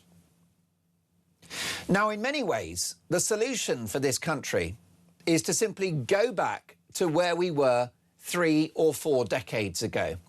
A well-integrated, economically productive, multi-ethnic society wrapped around British values, British traditions, the rule of law and the flag. It isn't complicated. I've said it once and I'll say it again. Donald Trump wanted to make America great again. We just need to make Britain, Britain again. But all of our public institutions have been infected by the radical leftist ideology of woke. It has seen our once great and now severely diminished National Health Service refer to women as birthing humans and chest feeders, with leaflets printed out about the menopause with no reference to females, and women nurses having to go to court to keep men out of their changing facilities at the hospitals in which they work. We've had a Home Office that has presided over an effective open borders policy, both illegal and legal. Institutions like English Heritage and the Church of England have campaigned for slavery reparations, an insane, wrong-headed idea that you can only support if you have zero understanding of history and if you hate this country. And we now have a police force and a judiciary that have abandoned the very British idea of a colourblind society. And they've signed up to something called anti-racism, which sounds wonderful, doesn't it? Who isn't against racism? But of course, this is another example of left-wing Orwellian doublespeak, because what it actually means is unequal treatment under the law based upon your skin colour. It's why guidance to judges, mercifully since scrapped, suggested that black and brown British people should receive shorter sentences for crimes committed. Anti-racism believes in white privilege. Well, try explaining that one to a homeless veteran sleeping in a doorway in one of our city centres. Try explaining that to a generation of young white working class boys who have the lowest academic attainment in the country, far below any other ethnic group. So much for white privilege. This wokery, so-called anti-racism, which of course is deeply racist, contains the idea of unconscious bias, which basically means that you're prejudiced if you're white. The British ideology of the anti-British ideology of anti-racism or critical race theory actually believes in segregation. You heard me right. If you're an anti-racist, you believe in segregation, which you and I thought was bad. But this involves ideas like safe spaces at university for people of colour and black-only audiences at theatre shows to escape, and I quote, the white gaze. The list goes on of this madness. So everything that we're dealing with here is a radical leftist ideology, and it's a nightmare. Anti-racism is deeply racist, with policies like diversity, equity and inclusion, which saw the RAF refuse to hire white applicants and saw a large bank adopt a policy that you needed permission from senior management if you're going to hire someone that was not from an ethnic minority background. It's an ideology that has now taken hold of British policing. The cops who handcuffed a dying boy, Henry Novak, didn't make a mistake. It wasn't a misjudgment or incompetence. It was their training. It was policy. They were doing what they were trained to do, what they were taught to do, which is to treat one group of people differently from another, which is why we should be angry, which is why this is a George Floyd moment for the country. So Keir Starmer, of course, wants to brush this under the carpet. He wants to tell you that when it comes to Henry Novak or Axel Rudikabana or the Manchester Arena bomber or the grooming gangs or the Nottingham triple murderer who wasn't locked up because black men are overrepresented in such a setting, Starmer doesn't want us to discuss any of this, and he wants to pretend it isn't happening. He doesn't want you to believe the evidence of your own eyes and your own ears, except in growing numbers, you do. 0344 499 1000, your reaction. With me is the Deputy Content Editor at The Telegraph, Annabelle Denham. Hello, Annabelle. Good morning. It's lovely to have you on the show. This woke ideology has infiltrated every public institution in the country. It is dangerous and wrong. Absolutely. And it's been going on for such a long time. And, you know, when I first watched that disgusting, sickening footage of Henry Novak, I thought to myself, this is exactly what people like you and I and many others warned about, Mark, years and years ago as the logical endpoint of this country's fixation with anti-racism and woke and diversity and equity and inclusion. This was where the country was going to end up. And when we tried to issue these warnings, we were told that we were being hysterical. We were told that we were, by the Be Kind Brigade, that we were being unreasonable, unfair, even bigoted in certain circumstances. And look at the situation the country now finds itself in. Obviously, the DEI dogma is most prevalent in the public sector. It's not altogether surprising if you think about it. People who are interested in free markets and free enterprise tend to find themselves in the private sector, trying to set up businesses, work for private companies, focus on the bottom line. And then you have those who are more left-wing going into public sector roles, not exclusively, of course. You have institutions which decades ago weren't left-wing, which hadn't been taken over by this left-wing ideology, which over time, as per Sullivan's law, have just drifted to the left. And this is the situation that we now find ourselves in. It's absolutely appalling. I hope, like you do, that we are going to have some sort of correction as a consequence of the appalling murder and treatment of Henry Novak. But there doesn't seem to be much political will for it at the moment, that I'm seeing at least. Annabelle, it feels like, or it seems like, we've been subjected to a cultural revolution that no one voted for. Well, I mean, some people vote for it, don't they, Mark, unfortunately. And if you look at polling of particularly younger generations at the moment, they are quite left-wing. In fact, the think tank that I worked at before joining the Telegraph in about 2021 did some polling of young people and found that 67% of them would rather live in a socialist society, a socialist economy, than a capitalist one. So my fear is that there are a lot of people in this country who quite understandably feel as though the system isn't working for them, and the Tories have a lot to answer for in that regard, who are increasingly attracted to some of these very dangerous ideas, socialist ideas, who are fixated on such issues as inequality, as the left has long been. So, you know, we are becoming perhaps increasingly a left-wing country, though I am to suggest such a thing.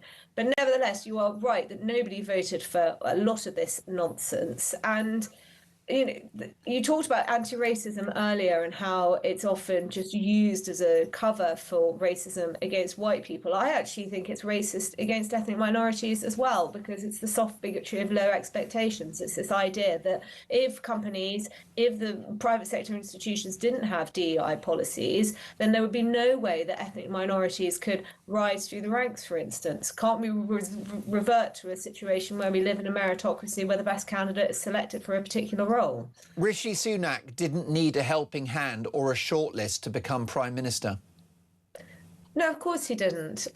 We've had many ethnic minorities who've become senior figures in politics, as indeed they have across all industries, all sectors of our economy, and they have done so on merit. They don't need a hand up. 20 years ago, we lived in a society where we were colourblind, and somehow over the last few years, we morphed into a society where we place everybody in these boxes.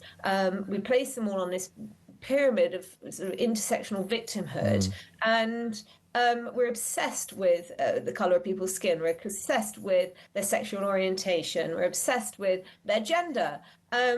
These things shouldn't matter. We're all individuals. We all ought to be treated equally, and we all ought to have, you know, equal opportunity to succeed based on our own merits. This new modern incarnation of leftism, Annabelle, strikes me as a pathology. And tell me if I'm getting carried away, but I think it simply suffuses the whole country. So I would argue that net zero is suffused in woke ideology, this pathological idea that if we make ourselves poorer and destroy our industries, we're somehow going to save the planet. Slavery reparations, another insane anti-historic pathology. Open borders, the same thing. Suicidal empathy for 3 billion poor people around the world. The list goes on, doesn't it? The criminal justice system, shorter sentences for people of colour who have stabbed you. I mean, it just feels like a collective sickness.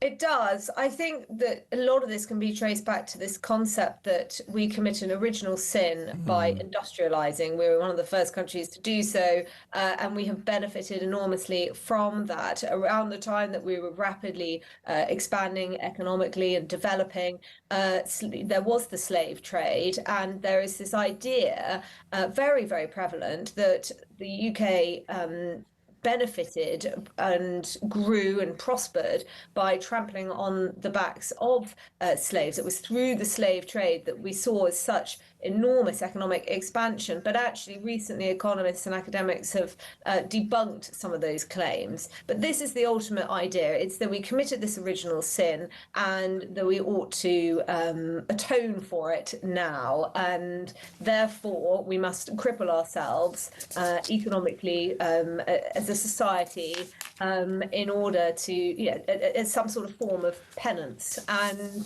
as you say, it's suicidal empathy. It'll be extremely destructive to this country. It'll immiserate millions of people, including those who are the poorest in this country. And, of course. You know, I think that there are many Labour politicians really who believe that to lose is to win. So when you look at something like net zero, it doesn't matter if we've got the highest energy costs in the world, provided we're able to show global leadership on net zero, you know, as though anybody is going to try and follow our lead when we're seeing soaring costs, whilst others are finding other ways of adapting, not least with the Iran conflict.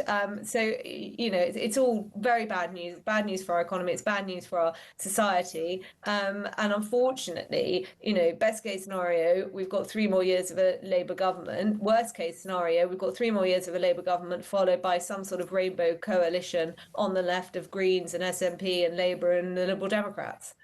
And added to my list, we've got open borders, we've got net zero, we've got 2-tier policing and 2-tier justice. We also have the cult of welfareism. Well, it's a pathology for a country to drive itself into the red and live not within its means. Depleting the military is another self-destructive act which feels irredeemably woke. I could even throw in the COVID overreaction and lockdowns. It seems that the destination is the same across the board in terms of policy, and that destination, Annabelle, without being too melodramatic, is destruction. None of this enhances us. Well, it's the degrowth philosophy, which I think is grabbing hold, that many in the Greens are supportive of, and this idea that if we don't continue to expand economically, that could potentially be a good thing. Well, I personally think that that's an appalling and immoral outlook. The idea that you're going to sort of deliberately make the lives, particularly of the poorest in your country, even worse, deliberately, you know, is to me just simply beyond the pale. So, you know, you mentioned welfare. That's deeply troubling. And I think it is an issue that is starting to really kind of puncture into the public consciousness now, and not least with that startling figure earlier this year that the government is spending more on welfare than it's raising in income tax. You know, the math simply does not add up. It is simply unsustainable. The fact that we're spending £100 billion a year servicing the national debt, the fact that, you know, we're seeing pretty major sort of fluctuations when it comes to gilt yields in this country, because lenders are increasingly concerned about our financial position, and they will continue to be if we end up with a more left-wing administration at some point over the next few months. So what, you know, of course, what we need is a government to come in that is going to properly address some of the tough issues that we need to resolve in this country, cutting welfare, abandoning net zero. Of course, decarbonisation is important, but what we don't need is some arbitrary target set by a government, I don't know, 8 years ago, with no clue of actually how we were ever going to meet it. We need to stop the boats. We need to massively reduce legal migration and ensure that we really are only allowing the best and brightest into this country. You know, all these sorts of things that need to be done. But I'm just not sure that there are many politicians in this country who are willing to confront those challenges. Yes, I mean, just briefly, Annabelle, I just honestly feel this to my core, in my bones, that there is an ideological sickness now in the country. Yes, we've got practical problems of the economy and the border and energy supply. That's nuts and bolts, isn't it? But I've always said we need an economic and political revolution in the country. But perhaps most importantly, Annabelle, I feel we need a cultural shift. That, to me, is at the heart of it. Well, I think a big you know, I mentioned earlier the Be Kind Brigade, and I think that and they've won. Well, they have, but I think, you know, the argument for them to make it so straightforward, it is, you know, treat everybody kindly, you know, and ignore the fact that's a lie. Well, ignore the fact that you're inevitably going to end up with the interests of different groups colliding. Perhaps the most obvious example being that between trans women and biological women. It's what they want. Ignore it, but they're just ignoring the idea that at some point somebody has to lose. You know, it's sort of living in a fantasy land, and to me, that's almost sort of the really damaging part of it is the idea that you don't have to make decisions, that politicians don't have genuinely tough choices, and that you can just sort of bob along trying to pretend that you're going to be kind to each and every group. And that, to me, has been so pernicious. I think that there has been a big cultural shift. We've had this realignment, political realignment that's been underway since 2016, since the Brexit referendum. Yeah. That was a real moment in British politics and British history where people said they were not happy with the direction of travel,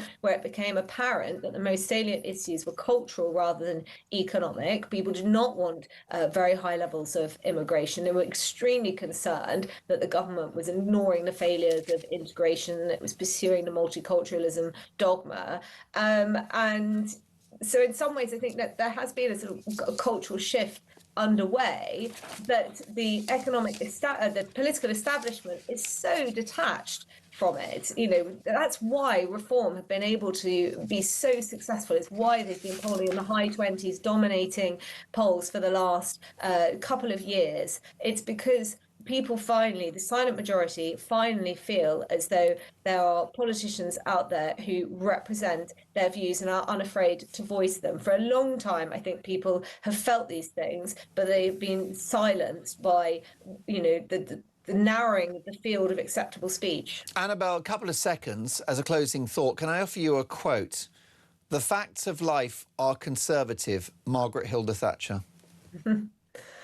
But of course she's does that nudge us in the right direction? The facts of life are conservative. You have to live within your means. You have to have law and order. You have to have border control. You need a military. The facts of life are conservative.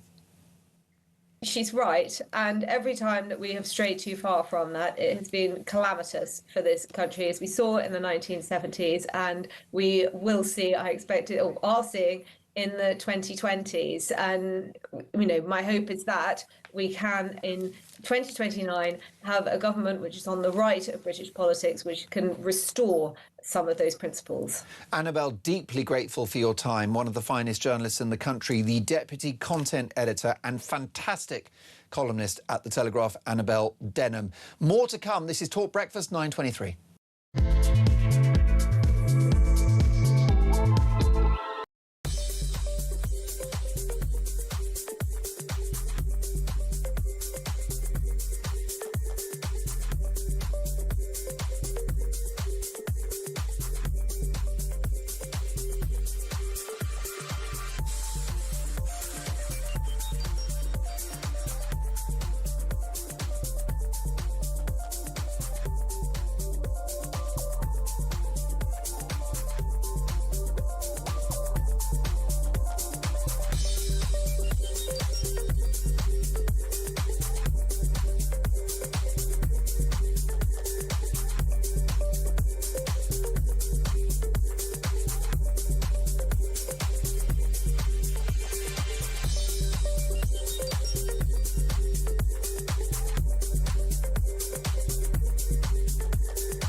Nigel Farage, do all diversity training schemes need to be scrapped?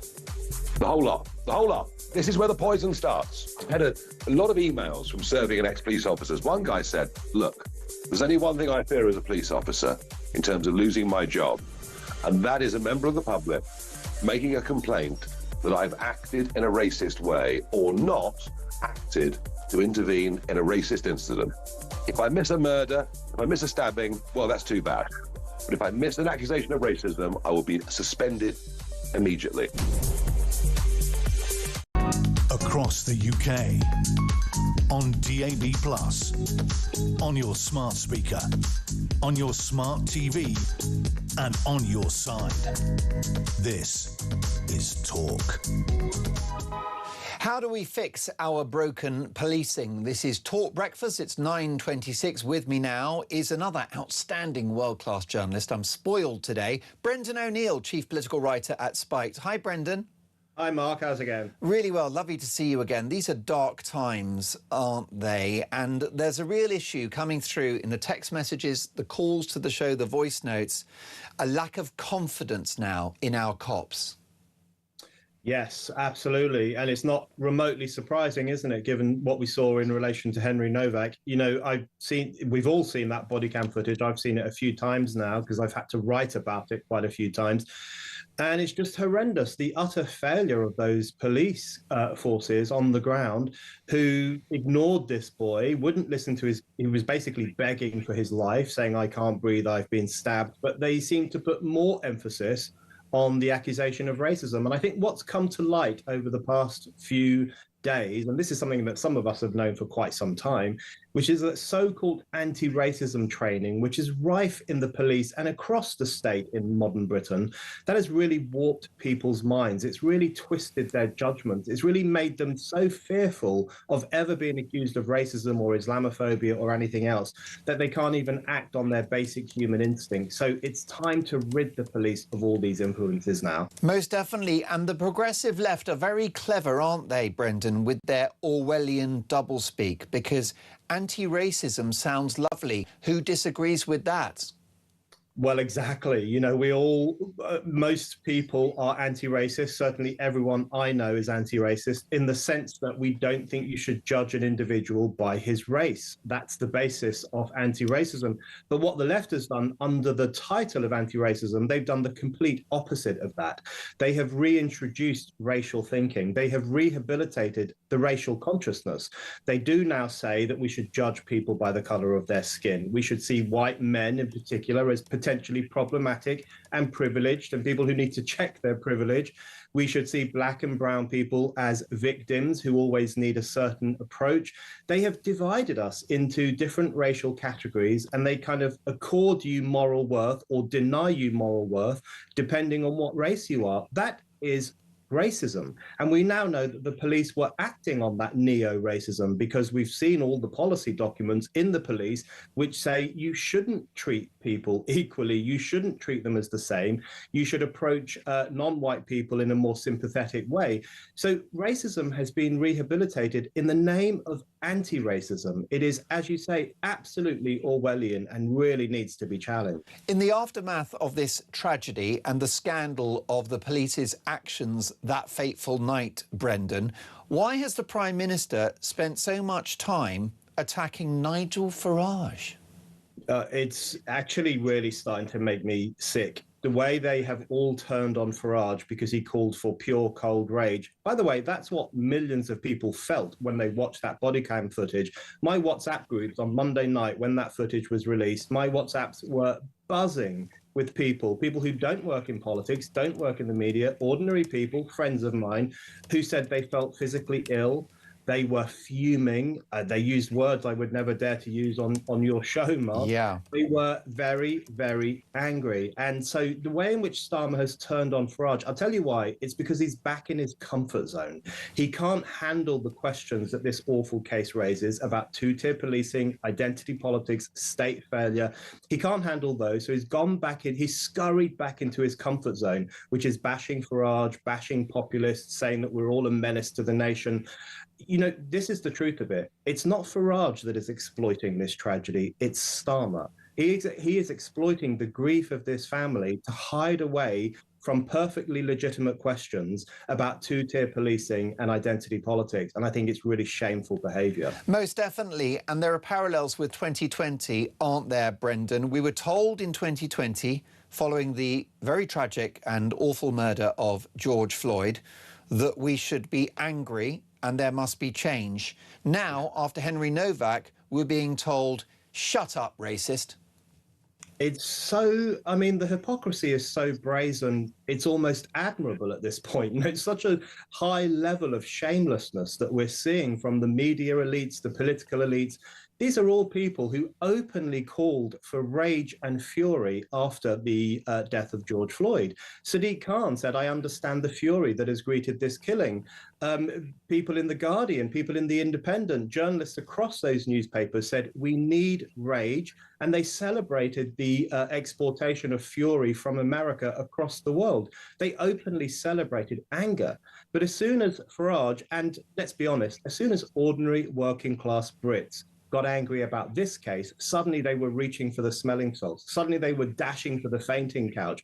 You know, they are allowed to get angry because they're well educated and they have all the right opinions. But we, ordinary people, are not allowed to get angry because apparently that's scary. So there's such an extraordinary double standard in who is allowed to feel rage and who is not. Most definitely. And listen, I've just been joined in the last hour by Emma Webber, who, as you'll be aware, Brendan, her son Barnaby was murdered by Valdo Colkane, who should have been locked up but wasn't because of a very, very politically correct decision that black men are overrepresented in such a setting. As a result, 3 tragically murdered people. She raised a good point, because this is the guy, Valdo Colkane, who murdered 3 white people and targeted multiple other white people and no people of colour, and yet she said there's been no conversation around that person's racial motivations. So this is the selective moral blindness of the progressive left, that they see racism everywhere except where they don't see it. Exactly right. And they would never see a case like the horrific murders in Nottingham. They would never see that as racist because it would flip their narrative too much. It would interfere too much with their comforting ideology, which is that white people are a problem and black people are victims. So they just block out anything that interferes with their infantile moral script. And just think if the situation in Southampton had been reversed. Just imagine if it had been a white family or a mob of whites who had attacked and taunted and virtually lynched an Asian heritage kid, because that's what happened to Henry Novak. He was chased, he was stabbed, he was taunted, he was filmed, he was made fun of, he was disbelieved by the police, he was dragged by the police.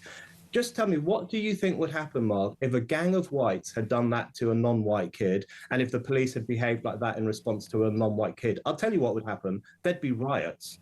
It would be on the front pages of the liberal press every single day. The left would not stop talking about it for years and years. But because it's the other way around, they don't give a damn. That is the honest truth about their cruel, racist politics. Oh, it would have been Britain's George Floyd moment. There would have been murals.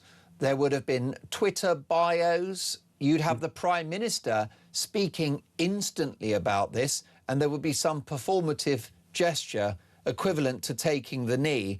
What did Henry Novak get from the Prime Minister for days and days and days? Silence. Nothing. I mean, it's unforgivable. And I think the way Starmer has behaved is really outrageous. And he's at the end of his time in office. Fag end of his premiership. Fag end, exactly right. And when I saw Farage stand up in the Commons the other day and ask questions about two-tier policing, and the jeering that he was greeted with by virtually everyone apart from his own Reform colleagues. The other MPs were booing him, they were laughing, they were pointing at him. I just felt this is the end of an era. This is a parliament that doesn't even deserve to be there, because it is so fantastically out of touch with the sentiment of ordinary voters. And I just can't wait till they get their comeuppance. I hope they get their comeuppance in Makerfield. That's a bit touch and go, but I really hope they get it at the next general election. We need to clear these people out and get a new group of people in. I could listen to Brendan O'Neill all day, and luckily I can, because he is the star of the Brendan O'Neill Show, which is just a fantastic interview show, which you can listen to as a podcast. You can watch it on YouTube. He's also the chief political writer at Spiked, which is an absolutely brilliant online newspaper, and it is mercifully free. Just head to spiked-online.com. Brendan, lovely to see you. We'll catch up soon. Let's hit the candidate list for Makerfield in, of course, the Northwest, where there is the small matter of a by-election happening very, very shortly. We have the list here. Jake Austin, Liberal Democrats, Count Binface Party, Andy Burnham, Labour, Dan Clark, the Libertarian Party, John Dyer, Independent, Ed Gemmell, Climate, Paul Gould, Independent, Alan Howling, Loud Hope, Official, Monster Raving Looney Party, Robert Kenyon, Reform UK, Robert Pownall, Protect the Wild, Rebecca Shepherd, Restore Britain, Sarah Wakefield, Green Party, Peter Ward, Rejoin EU, Michael Winstanley, the Conservative Party. I might get that turned into a song. What do you think? Little music bed under there? Shall we do a little competition? Let's have some fun this morning. Now, folks, good news. The FIFA World Cup kicks off next Thursday, and our friends at TalkSport are sending you and a mate straight to New York City with Adidas, the tournament's official match ball supplier. It's the ultimate trip to watch England face Panama live at the MetLife Stadium. Return flights, hotel, match tickets and spending money all taken care of. Plus, Adidas are throwing in the official Tri-Onda match ball and a fresh pair of boots. So don't miss out. Here's how to enter. For your chance to win, head to our friends at talksportwin.com or text TALK to 83338. Text costs £2.50 plus your standard network rate, or call 0343 418 7260. Lines close on the 12th of June 2026 at 4 p.m. That's when you'll need to answer your phone if it rings. 18 plus, UK residents only. This is a network promotion. Full T's and C's at talksportwin.com. So for your chance to win, text TALK to 83338 now.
Across the UK, on DAB+, on your smart speaker, on your smart TV, and on your side.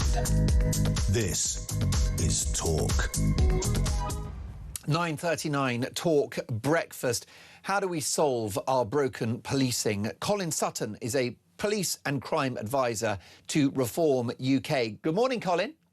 Morning, Mark. Congratulations on the success of your brilliant Prime documentary show about Levi Belfield. I'd recommend that to everyone. What do you make in the aftermath of the anger around Henry Novak? What are your thoughts, you know, as we look back at what's happened, Colin? I'm staggered. I'm staggered that what we see from this government is a cycle of something that is politically toxic to them comes out, and they just lie, they just obstruct, they just deflect and pretend that things are fine and not happening and don't exist, and then wait for the next one. You know, and it's not going to get any better. This is a good one, Mark. I had pointed out to me this morning. It's been reported by The Guardian. There's a post called His Majesty's Chief Inspector of Constabulary. It's a very archaic title, but essentially it is the government's prime advisor, top advisor on policing.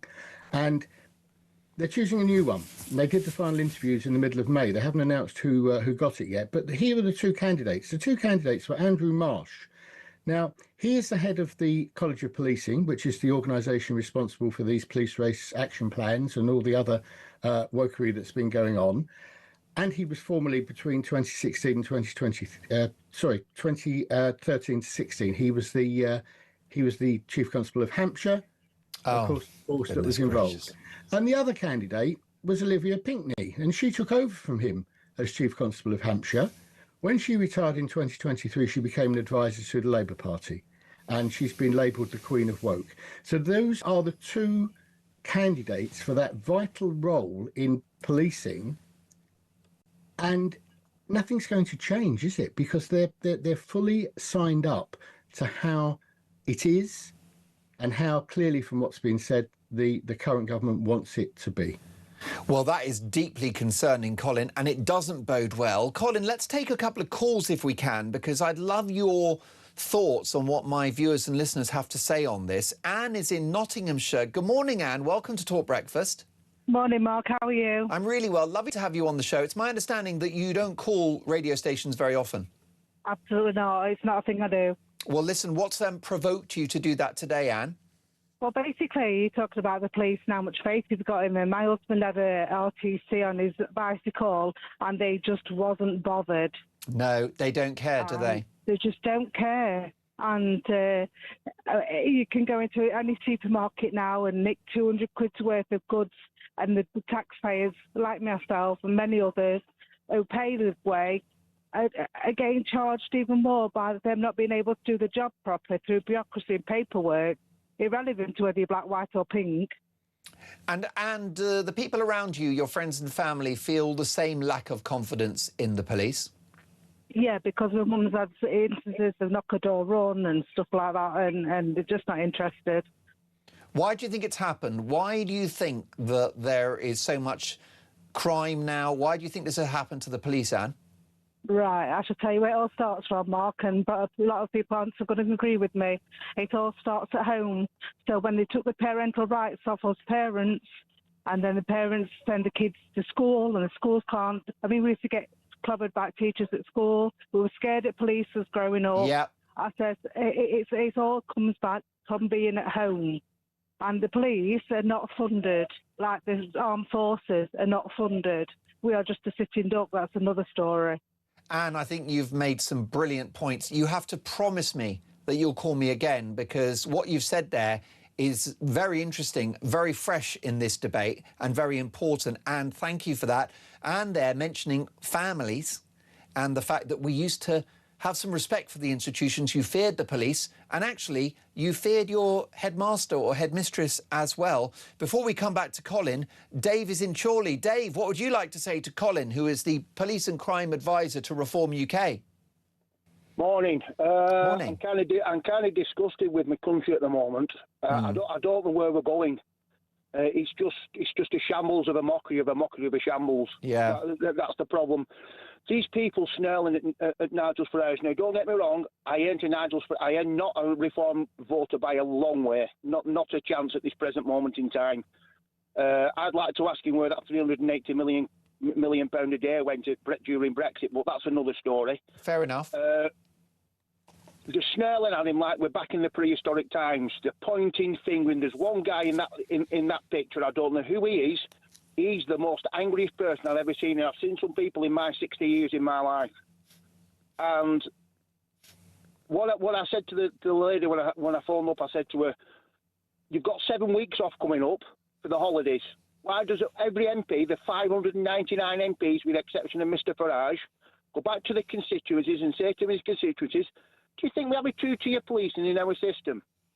Get the reaction from their constituency, knock on the door, do old-fashioned MPing, knock on the door and ask them, come back after swear on the Bible and give the House the findings." But I bet they won't.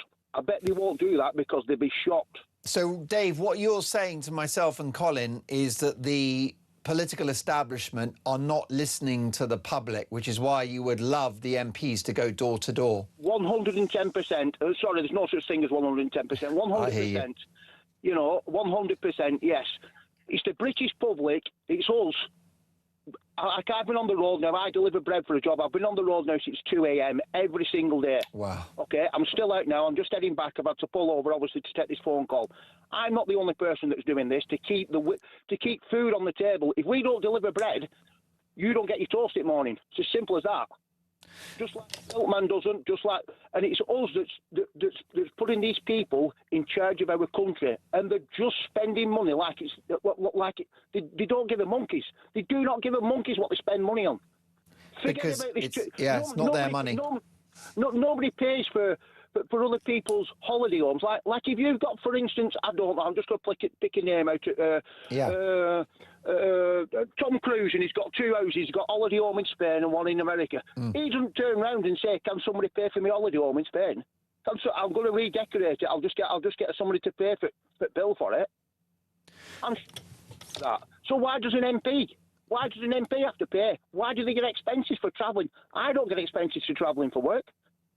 Dave, you are living in the real world and you are feeling the consequences of the failure of the political establishment, who you rightly point out are not just failing, they're also not listening. David, please call me again soon, and maximum respect to you. Go on. Just two final things. Go One, for it. my total condolences to the family. It's absolutely disgusting. And just for one final point, I listened to you over the past few months, this channel. I've gone off music completely. Okay. You and Jeremy.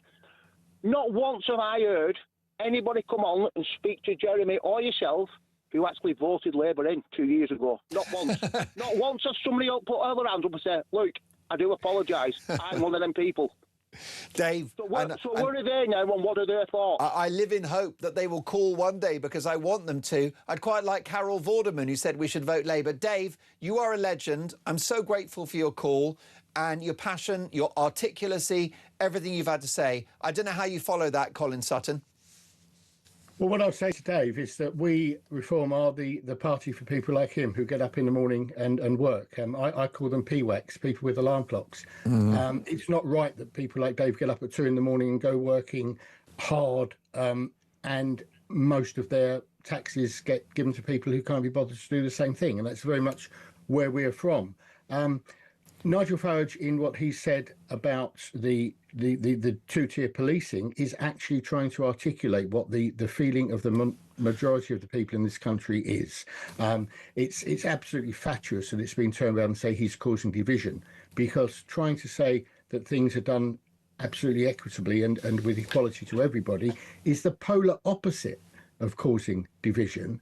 But the establishment, the government, the Tories, they've got no other thing they can do but to try and deflect and say, no, it's not so. That isn't how it is, because they have no answers and because they want the status quo to continue, as we've seen from what I said about this next appointment that the government are going to make.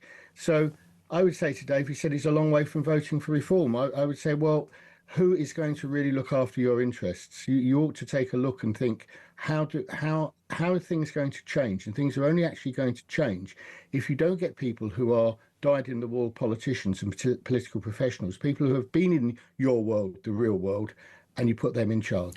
Check out Colin's fantastic new series on Amazon Prime about the serial killer Levi Belfield. Colin will speak soon. Looking forward to it already. Police and crime advisor to Reform UK. More to come. This is Talk Breakfast.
Nigel Farage, do all diversity training schemes need to be scrapped? The whole lot. The whole lot. This is where the poison starts. I've had a lot of emails from serving and ex-police officers. One guy said, look, there's only one thing I fear as a police officer in terms of losing my job, and that is a member of the public making a complaint that I've acted in a racist way or not acted to intervene in a racist incident. If I miss a murder, if I miss a stabbing, well, that's too bad. But if I miss an accusation of racism, I will be suspended immediately. Across the UK, on DAB+, on YouTube, on your mobile, and on your side. This is Talk. Talk breakfast, an extraordinary headline in the Daily Telegraph. Andrew Mountbatten Windsor cashed in with secret rent deals, profiting potentially to the tune of hundreds of thousands of pounds via income from the Royal Lodge on the Windsor estate. Meanwhile, an inexplicable bruise on his face. What is going on with Andrew Mountbatten Windsor? Let's get the views of the globally renowned royal biographer and journalist Angela Levin. Good morning, Angela. Good morning. The plot thickens. First of all, what is going on with that bruise? Well, I've tried to find out, and all they say is that it's not serious. So I tried about 10 people. They all say not serious. I don't know. But as a great journalist, that's probably a red flag to you. If they say nothing to see here, Angela, you become more interested. Yeah, I can't find out, I'm afraid. We either got a punch or he's got some medical thing. But that's all I can tell you. You don't think Sarah Ferguson has given him a right hook, do you? Well, anybody could give him a right hook, couldn't they, at the moment? There's a long list. It would be a queue, wouldn't it? It would be a queue. Either way, it's another very awkward photograph that will bring shame and embarrassment on the royal family following that now iconic image of him reclined in the back of his limousine after his arrest. Yes. But we don't know that anybody has, or it might be from some illness that's, insect that's had a good bite. So I can't say more than that. No, of course. And we don't know. And you're absolutely right, Angela. You're a proper journalist that it isn't going to guess. It won't stop people speculating, though, will it? I think some will and some won't be that interested. I think at the moment they're all very interested about him taking money from the little houses around the Royal Lodge. Well, let's talk about that. So he was accommodated at the Royal Lodge on a peppercorn rent, which is a minimal below market rate. Yes. And it took a long time to evict him. It only happened after his arrest. What's the story here? It seems that he's been charging rent to possibly palace staff and profiting personally. Yes, and then he keeps the money, you see. I mean, he's nice. It's just terrible, isn't it? And the people who are there, have to pay, are his chef, his aides, and you'd think that he wouldn't have to do that because he hasn't really paid anything for his money. That's been paid for by King Charles, and actually he was copying what the Queen, the late Queen, did. And so he was very generous because they were never friends, they never liked each other, and he had a very rich time. But to do that to staff, he was so superior. This is a marvellous example of what a snob and nasty he is. He's not grateful and say, look, here's this small house, please live there and be safe. He just wants the money. I mean, it's too disgusting. He got over £300,000 when he left from Royal Lodge because he wasn't told quickly enough. You know, you have to give a date of when somebody has to leave, and they didn't do that. So that's what he's got, a massive amount of money. So he could have then stopped immediately and given them to the people who are working hard for him, but he didn't do that. It's all grab for himself. Does any of this surprise you, Angela? You are an extremely experienced royal biographer and journalist. You've written for some of the biggest newspapers in the land. Is this the Andrew that you recognise, someone morally and financially compromised? I always thought he was awful. For the first time I met him. I haven't met him very often. Can you tell me about that encounter? Well, he was just very superior to me. He didn't really want to talk to journalists. Oh, my goodness. You know, it was one of those. But, you know, you'll get used to that. But he's not a pleasant man. Wow. And I wasn't the type that he would say, would you like to come upstairs? So, you know, he just didn't take much notice of him. I asked a few things. I got a few answers, which I thought I could say. When he said something, I could make him feel a bit of a fool. I managed to do that. And give him lots of compliments. Well, you could run rings around him intellectually, of course, because he's no brain box, is he? No, he's no brain box. And he's so busy with himself that you can actually get these things if you quite care for it. And you mustn't let your own feelings take you somewhere else. You know, you just have to get there with the right sort of things. Angela, do you have any sympathy for King Charles? He's running out of levers to pull. Andrew is no longer Duke of York. He's no longer Prince or a member of the Order of the Garter. There's not too much more his brother can do. No, he can't, but he might find something, because he's having nothing to do with him. When he went in the area, he didn't go anywhere near him. He doesn't want to talk to him. Obviously, Andrew is lonely, but he won't go near him. And he's never liked him. He's never, ever been a close friend, because, he was mocked for liking flowers, reading books.